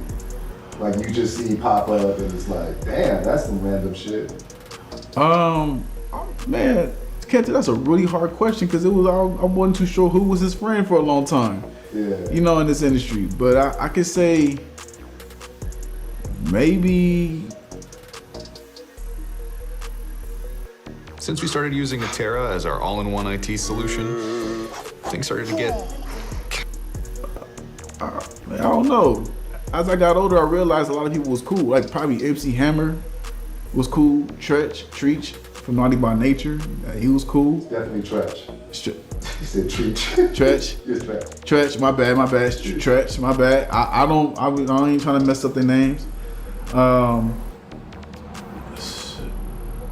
Petey Pablo was a funny one to me because during that time I was like, oh, I know that rapper. Like, you know what I'm saying? But other than that, man, I don't know, man. He like, them rappers are old. No. So now, what is your thoughts on Snoop Dogg owning Death Row, the new Death Row? Like, well, not new Death Row. The original Death Row. They're like, cause I think I spoke with Lauren LaRosa from when she was working at TMZ. She had the Breakfast Club now. Yeah. I spoke to her about that. I said it was a win for the West Coast. So when he acquired it in 2020, I'm like, TMZ called me. How you feel, Suge? Are you punching the air or anything like that? No, I'm not punching the air. My dad ain't punching the air. It's a win for the West Coast. That's incredible news. Yeah, Snoop Dogg had it since what, 2020? We still ain't seen no release. So I don't know. So it's alleged that he was sleeping with Reggie Wright Jr.'s wife, and his son feels that WACC 100 was an informant sent there by the alphabet boys to infiltrate, to gather intel on Death Row, on Suge Knight. So when y'all see that movie Unsolved and that dude getting pulled over and he's the trucker, that's the character that's supposed to be WACC in real life. I don't know, man. It's looking like it. It's looking like it. What y'all think, fellas?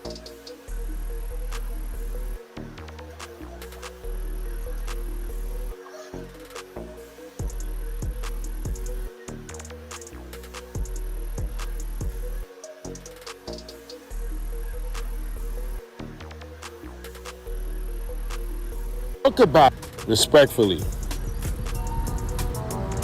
According to this document, July 26, 2004, Hackey stated Angela told him she can confirm that the tape exists. When asked if Angela has seen the tape, Hackey does not know. Back when Hackey was working for Death Row, talk about this. And I said he need to be right in handcuffs with me for Biggie murder, because I know he had his hands. That's what I don't understand. Why is they keep asking this crooked ass cop shit? You know what I'm saying? Why they keep asking this crooked ass cop shit, man? Just like I said, when he said, bet you keep you getting locked up for Tupac murder? And I said he need to be right in handcuffs with me for Biggie murder, because I know he had his hands in that shit. That's what was my get back to him. Discretion TV. Let's talk about it respectfully. According to this document, July 26, 2004, Hackey stated Angela told him she can confirm that the tape exists. When asked if Angela has seen the tape, Hackey does not know. Back when Hackey was working for Death Row as a bodyguard, he stated Reggie Jr. asked him to do something for him, and he would be paid $25K. At this time, Reggie Jr. hadn't spoken to Hackey for 3 to 4 months after Vegas, September 7th, and was calling him from Florida, asking him to do this job. Reggie Jr. never told Hackey what this job was, but 4 days later, Biggie Smalls was murdered in Los Angeles, and Reggie Jr. never brought up the $25K job again to Hackey. Hackey stated he believed former LAPD officer David Mack killed Biggie Smalls, and that probably Suge Knight paid him the $25K that Reggie was offering him. Drop comments below. Hackey never stated this in a documentary, never on TV. Hackey then added he has told Angela he doesn't want to get paid any money for helping out Roderick with the information he has. That all he wants to see is Reggie Jr. get arrested for being involved in this murder that is allegedly caught on tape. Copies of the letters Roderick and Angela provided to Hackey are attached to this. Drop comments below. Now this document, again, Discretion TV, has a few YouTubers upset, like RJ Always Got It Wrong, aka RJ Boarhead's Pig, Smoked Ham himself. This document is a double whammy. According to one of my subs, Kevin Hackey, when he talked that David Mack and Reggie Wright Jr. were involved with the B.I.G. shooting and cover-up, and also he can have that guy in a few hours. Eugene Deal had been shown a different photograph lineup years earlier and picked out an entirely different individual. There's certain documentations which indicate certain people who were involved all along, certain people in the killing of Biggie. I would say that'd be a true statement. Okay? And there's certain people within the DA's office who've known about these things all along. Now, whether or not someone's actually going to pinpoint that an actual ex-officer killed Biggie, I don't know if they'll ever be able to prove that. But as far Don't trade alone. Trade with me live using one simple strategy, and I'll help you get results. As far as the person who actually did the shooting, as far as I'm concerned, I believe probably within 24 hours or even 2 weeks max, I could have the person in custody, guaranteed who the person is. Okay, and LAPD has known this all along. This is the police composite of Biggie's hitman. He's known to Suge, he's known to Reggie, he's known to a handful of LAPD officers, which have obviously come about in the Rampart scandal, and obviously Yo, that's a fact. The other individual, which If this was a gang murder, or street murder, they would have solved it real quick. You know it has something to do with the police. Shit ain't, because it would have been solved a long time. which is in federal prison now for the bank robbery. So I mean, in a sense, it was David Mack. Yeah. So, Perez's partner. Oh, you want me to clarify? Okay, yeah. You know, in a sense, there's just too many, I guess, in a sense, in a whole scenario, whether it be Tupac's killing or Christopher's killing, I mean, there's too many dots that are connecting. But isn't it a bit vague? I mean, connecting dots, you can't really make an arrest on that. Exactly, you can't It's just really an make allegation. It's just an allegation, And but again, LAPD is sitting on a major piece of the puzzle. And why haven't they done anything about it? You know what? I don't know. Why was Russell Poole taken off the case when he originally brought, hey, Chief, you know, there's corruption, stuff's been going long on in the department. Let's move Russell somewhere else. You know what I'm saying? Why are a lot of things done? Hello. John, how you doing? Hackey was incarcerated for having a trunk full of AK-47s. So when did you actually get out? Actually, to be exact, I was released on the 14th of January. 14th of January? Yeah. This is Hackey as a police officer in Plumper, Dunkin' Donut days. He was a Compton police officer for about 14 years. I asked him if being a police officer and working for a criminal organization wasn't a bit of a contradiction. I think primarily Death Row Records, in a sense, hired individual officers, I mean, who were, in a sense, officers who would, you know, as I said, we see but we don't see. But isn't that a compromise? In a sense, I mean, most departments have off-duty work policy. So it's all right to see drugs when you're off duty, and it's not all right when you're on duty? I can honestly say, I would say that was compromised. As man as my witness upstairs. Isn't that the word, compromise? Based on the statement you said, yes, but I have never seen any drugs. But you were aware, you said. I had heard, but I have never seen anything with my own eyes. Well, we're going backwards because you were aware about 30 seconds ago. I was aware of certain things, but I've never seen any drugs. Hackey witnessed heated money disputes between Tupac and Suge Knight. At the time of his death, Tupac was owed over $10 million by Death Row. Just before his murder, Tupac told Hackey and others he'd be leaving Death Row and taking unreleased songs worth more millions with him. Hackey regards these as the real motives for Tupac's murder. He complained, though, that my questions were too vague. So you think what? You think I should be more specific? Be more specific and direct with your questions. Okay, do you think Suge Knight orchestrated the hit? Saved by the pager.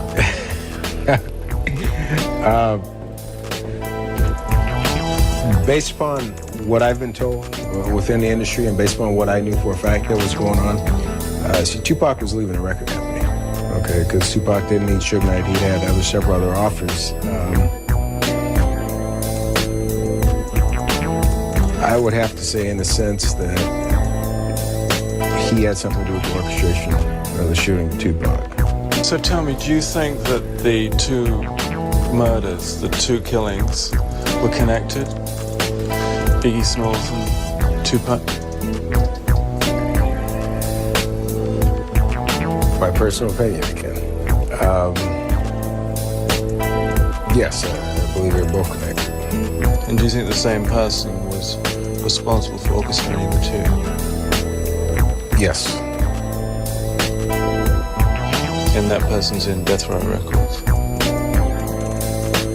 Yes. So why do you think Biggie was killed? I think, in a sense, Christopher Wallace just happened to be, yeah, he's a well-known rap artist, but I think basically he just happened to, based on the situation transpired with Tupac, the flame was lit. So in order to throw the attention off Death Row Records, this man was killed. Next best thing, it was an East-West rivalry. Let's make it seem as if Bad Boy Records had something to do with the shooting of Tupac Shakur. Russell Poole has always argued that dirty cops did it. You know, had it been just your ordinary drive-by shooting by some unexperienced gangbangers, we would have solved it a long time ago. No question about it. But you got to think to yourself, well, who could do this and get away with it? You got to get into their minds. Cops.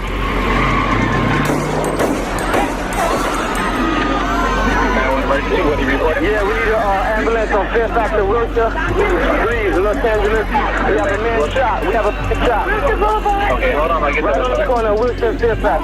We're man shot in our car right now. We're in the car right now. We're on to the hospital right now. I don't know. I'm not from here. I'm from New York. Is the party that was shot in your car? No. Hello. My name is Adam Ferrari, the Chief Executive Officer of Phoenix Energy. I look forward to you. Nigga, that was a pro. Gave them more resources and allowed them to pursue suspects who were gang affiliated. What you think, Push? Netta, do y'all think those was professional hits?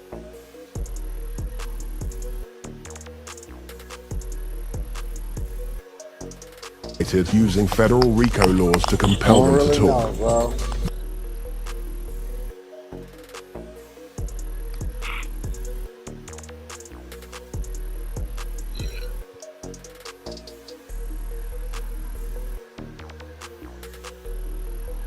I don't even think they're gonna convict Keefy D.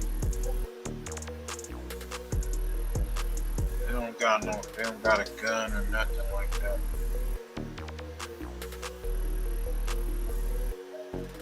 But they got rumors, suspect, snitches. They got people pointing fingers. They saying that Reggie has something to do with it. Both of them have an involvement, saying the cops had some involvement. Saying the people who did it are dead. They looked into Russell Poole's theory that David Mack and Amir Muhammad had murdered Biggie Smalls. However, this theory would be quickly dismissed. Poole's theory started with rumors that Death Row Records was hiring LA cops as security, and it was reinforced by two major incidents involving LA police officers. The first incident was a shooting that Russell Poole investigated before joining the Biggie murder case. On March 18th of 1997, an off-duty LAPD officer named Kevin Gaines was shot and killed by an undercover LAPD officer after a road rage incident that Gaines had instigated. While investigating the shooting, Russell Poole found out information about Gaines's personal life that seemed to connect him to Suge Knight and Death Row Records. Gaines was dating Suge Knight's estranged wife and was driving her car when he was killed. He also frequented a steakhouse that was a suspected Death Row hangout. This seemed to reinforce the rumors that LA cops were connected to Death Row Records.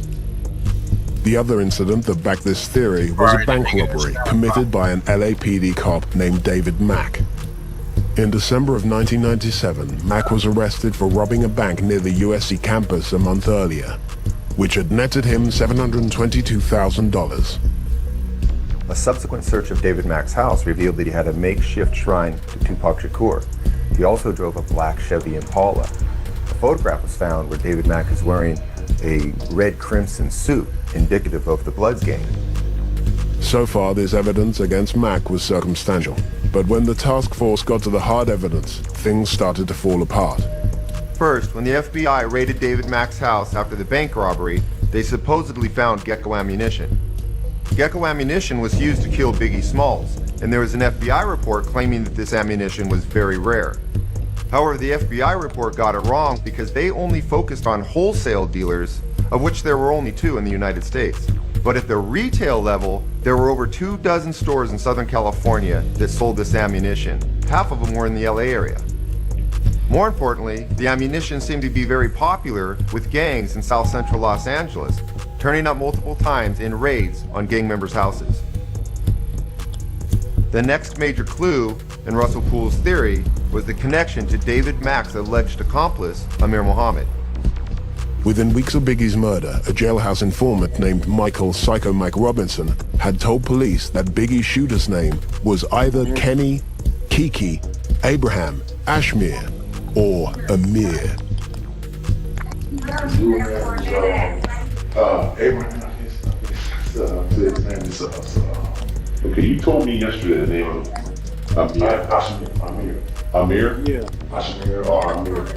So here, man. While David Mack was in custody, he received a visitor. The individual that signed in on the visitor's form used the name Amir Mohammed. Russell Poole will conclude that this was the same Amir that Robinson had told them about. Amir's non-Muslim name is Harry Billups, and he had used a fake social security number when he had signed into the jail's visitor log, which seemed suspicious. However, when he was interviewed by the police and the Biggie estate's attorneys, he had a very simple explanation. His explanation was that he was aware that inmates and other people would be able to view or access that log, and he didn't want his identity stolen. The book Labyrinth claimed that Amir had also put down a fake home address and an out-of-service telephone number. However, the address on the form matched the one on his driver's license, and there was not even a place on the form for a telephone number, so he hadn't even listed one.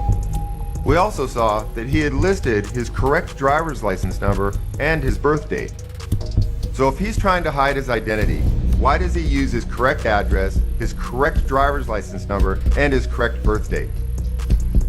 This hardly sounds like a professional killer. Next, they went back and looked at Michael Robinson, the informant who had given up the name Amir in the first place. Labyrinth and the Biggie and Tupac documentary had only told people that Robinson had given the name Amir. What they had failed to mention was that Robinson had given a ton of other information about who this Amir was, but none of that information matched Amir Muhammad, aka Harry Billups. So he frequents 83rd Street? Yes. In Compton? Yes. Do you know what kind of car this is Amir drives? White stretch limo. His bodyguard. Harry Billups had no gang affiliation, was a college-educated mortgage broker, and lived in San Diego. He was not a Crip bodyguard rolling around in the city of Compton in a stretch white limousine. Robinson also admitted that he was in jail at the time that Biggie Smalls was killed, and that he had gathered his information from other jailhouse informants and from people on the outside. He also admitted that he didn't even know where Biggie had been killed, and that he thought Biggie had been killed with a machine gun. The only thing that Robinson said that matched Harry Billups was the name Amir. Everything else he said was just ignored in order to keep the pool theory alive. Michael Robinson had also picked Amir Muhammad out of a photo lineup, but he picked 2 other people out as well, so he circled half his options. You have to understand something. During the first 3 or 4 days of this case, we were getting phone calls for all kind of inmates who had all the answers to everything. They witnessed all the days in prison. They knew everything. There was very far-fetched information coming in that Oprah had Tupac killed and Jay-Z had Biggie killed and Tupac killed Biggie. I don't care if the informers, the inmates, or whatever, they got access to the media. And a big case like this, everybody's watching this. So when my lieutenant get out there and talk about the Buddhas, the type of car, what the guy looked like, all you doing is telling even everybody in the world, instead of including the inmates, hey, this is what we have. So now you got to run over there and interview this inmate who just got the information from the media. So you run in circles. But once you realize what he said is garbage, it's garbage. Just let it go. You don't pursue garbage. You're wasting your time. Based on this limited information, the LA Times had published an article that named Amir Muhammad, aka Harry Billups, as a suspect in the murder of Biggie Smalls. However, 5 months later, they had to print a retraction after the LAPD told them that he was not a suspect and that their story was based on an old theory. Billups tells the LA Times, "I'm not a murderer, I'm a mortgage broker." Complicating things more, Eugene Deal, Puffy's bodyguard, the night that Biggie was shot, identified Harry Billups in a 6-pack lineup. However, Eugene Deal didn't make this identification until 2001. By this time, Billups' name and photo had already been featured in the LA Times twice, making Deal's IDing of him completely tainted. On top of that, Eugene Deal had been shown a different photograph lineup years earlier and picked out an entirely different individual. The icing on the cake was when the FBI took this informant Michael Robinson down to San Diego to set up an encounter with Harry Billups. Of course, the whole thing went sideways when the informant knocked on the door, and neither did he recognize Harry Billups, nor did Harry Billups recognize him, and it just led to this very awkward situation. You can talk to him. You from LA? No, man. You ain't gonna tell me who you're looking for, you need to leave. So based on the stranger standing on his front porch acting very nervous, Harry Billups himself called the police. Ultimately, years later, Robinson recanted his statement.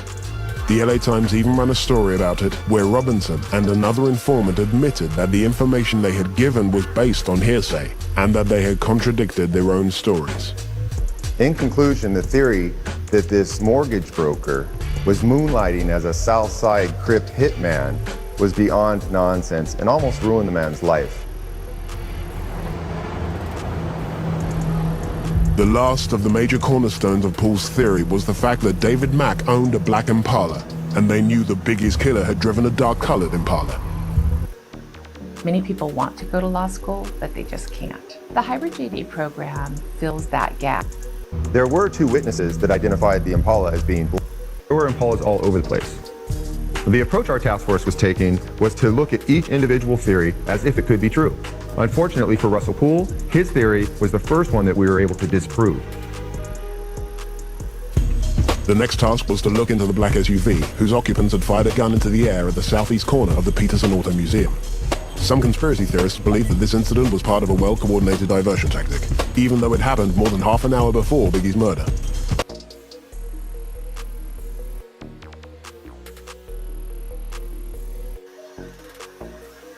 Y'all ain't keeping up. Y'all go check that out. Discretion TV. Greg Caden failed to probe on Kevin Hackey's telling the FBI Reggie Wright Jr. and David Mack guilty. Guilty of setting up these murders. I kind of believe that there was some higher ups involved. You know,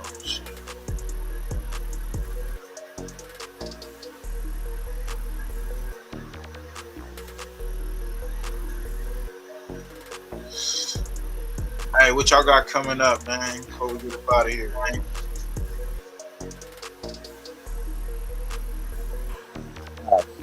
Bro. We're working on content, putting pieces together. That's about it. Probably have some in a couple days. Hey, y'all, gamers out there, Luce, he's starting to go live on Twitch. So y'all gotta tap in. Nice. Another, what you got going? You got coming up?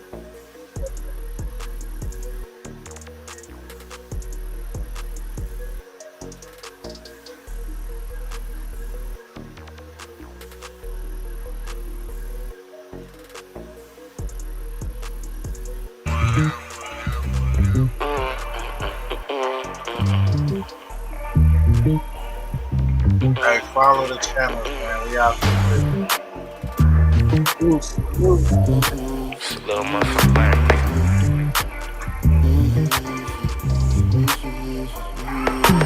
These are my choices. I hear these voices. Still stuck in these noises. I'm addicted to poison. These are my choices. I can hear these voices. Still stuck in these noises. I'm addicted to poison. Fell into the devil's den, we can't save you. R.I.P. my fallen brothers, my angels.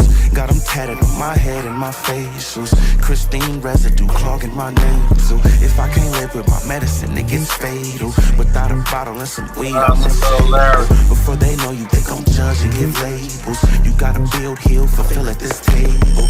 Now it's worse than I thought it'd ever be. How could you leave and just get ahead of me? See, I can take the threats, but you can never leave. Show me true love, some shit I never seen. Love me, this is what you do, but you not, it's the trauma built up in my body, won't stop. I gotta face you, running down this road, but it's blocked. Are you the enemy? Blinded by my pain, but your plot. I say these are my choices. I hear these voices. Still stuck in these noises. I'm addicted to poison. These are my choices. I can hear these voices. Still stuck in these noises. I'm addicted to poison. You know I love you, but I'm just afraid to trust you. It's probably cause I don't know you, but give me a chance to show you, please. I fell in love with poison, not healed from that. Sleeping with these demons, they still attack. Look me in my eyes, not my shadow. Battles, I knock down the fence that you straddle. Drop the ball, but we still dibble and dabble. Pissed on my flowers and knocked over my candles. The same bed, the same lies, the same scandals. Two outcomes, you in the box or lock shambles. These are my choices. I hear these voices. Still stuck in these noises. I'm addicted to poison. These these are my choices. I can hear these voices still stuck in these noises. I'm addicted to poison. And your man's Mr. Illustrator, and on the ones and twos we got Crazy D. Spin that, man. What up, world? This is Grammy music producer Ryan Ghost Bowser rocking it out with First Fam West Radio and your man's Mr. Illustrator. And on the ones and twos, we got Crazy D. Spin that, man. Yo, this really. Fresh up out the body, it's a situation. Mask on, cause them cameras can't see niggas' faces. Closed mouths, cause them feds pick up niggas' cases. Put in work, extra points for participation. Niggas hating, diamonds changed, they look real amazing. Bitches waiting, condom off, she can really taste it. You niggas basics, we got codes, something like the Masons. Baby said I got the glow, don't look like I'm aging. Back to back foreigns, no passports. Trooped up, got more guns than a task force. Look, ain't got more money than your favorite rapper. Biggs asked me about my bitch, it almost made me slap her. Can't have you round my crips if you ain't no factor. Probably rob you for your shit, I know a gang of snatchers. I fucked your bitch and you the one she named her baby after. Quarterback into these hoes cause I ain't afraid to pass her. Spit the double back, bitch we back again. Fresh up off of pass, finna pass again. 200 on my neck, I'm feeling like I'm him. VVS is rose gold, shooter for the win. Yo nigga looking stressed, I cannot be him. You a bum or a bust, how you wanna live? Speaking on that past, it was by the end. Talking about that bitch, I almost fucked her friend. Nigga, if you flexin', then you flexin'. Throw your hood up if you a nigga in your section. Nigga, if you flexin', then you flexin'. Throw your hood up if you a nigga in your section. Huh? Nigga, if you flexin', then you flexin'. Throw your hood up if you a nigga in your section, huh? Nigga, if you flexin', then you flexin'. Throw your set up if you a nigga in your section, huh? She hit me late night, I'm pulling up, I'm with that. She already knowin', I'ma make her climax. Bitch, I'm him, I'm not them, please don't get attached. I'm that nigga that'll bust and then double back. Yo nigga lame and he weak, he love to complain. I'm that nigga that get money, you doing the same. Got me flexed in this bitch, feel like Rick James. 1942, we just made a toast. My nigga shooter in this bitch, he doing the most. Got a call from this bitch, she from East Coast. Taylor Port got me drunk, I'm finna get ghost. Best believe I'm in my mirrors and my windows. Nigga, if you flexin', then you flexin'. Throw your hood up if you a nigga in your section. Nigga, if you flexin'. 100, nigga! Nigga! Fucking walk about 6, nigga! Fuck fucking weed, nigga! Fucking with me, nigga! Runner. Hey, we back up in this bitch right here, right? Look. Hey, it's ball game. Hey. It be the brokest bitches that be popping it on 40 love. Before I pay a bitch, my evil ass catch the Holy Ghost. I'm kicking beats off, that means you die before you see the smoke. I know this bitch ain't shit, but I still fuck around and eat it though. Purple jeans like they jumped up out the Peter rolls. I got a bitch that say everything I need, she still get cheated on. Me and PC running through these hoes, you know what we be on. And I don't care if you call her wife, she still get cheated on. I really wanna head up in this club, but I got blick on me. My cousin couldn't fit it in her purse cause they got stick on him. Air a nigga out, I swear I ain't tryna miss homie. And I ain't never been pressed to slob on my big homies. Point me to this money and I come and split that bag with you. Plus I got a bitch that might let me hit that ass with you. I be in the trenches, but T4 be trying to get me out. But they just cracked on us, so I ain't even trying to hang out. Diamonds on my fingers, so my gang sound be blinging up. When I went to jail, my bitch was acting like she single, but when I touched down, that bitch, I swear to God that she in love. When all these niggas telling me it's love, was trying to figure it up. Rolling 40 crippin', ooh, it be the war cry. Jumping out the bins, rolling weed, getting more high. My Cuban bitch, a lawyer, say they used to call her 4 eyes. Now when I fuck her with her glasses on, she be more fire. Humpty Dumpty sat up on the wall, but then he fell off. The same way these niggas in the hood be fucking bread off. Playing with my money that'll knock a nigga head off. And what the fuck a body finna do with his hand off? Fresher than your nigga and he know it with his dirty ass. If I pull these bottoms at the closet, I hurt his ass. The ops hit the homie, now we tryna give a murder back. And we ain't got too many homies with attempted murder raps. I have a new baby, but the park is like the heart of me.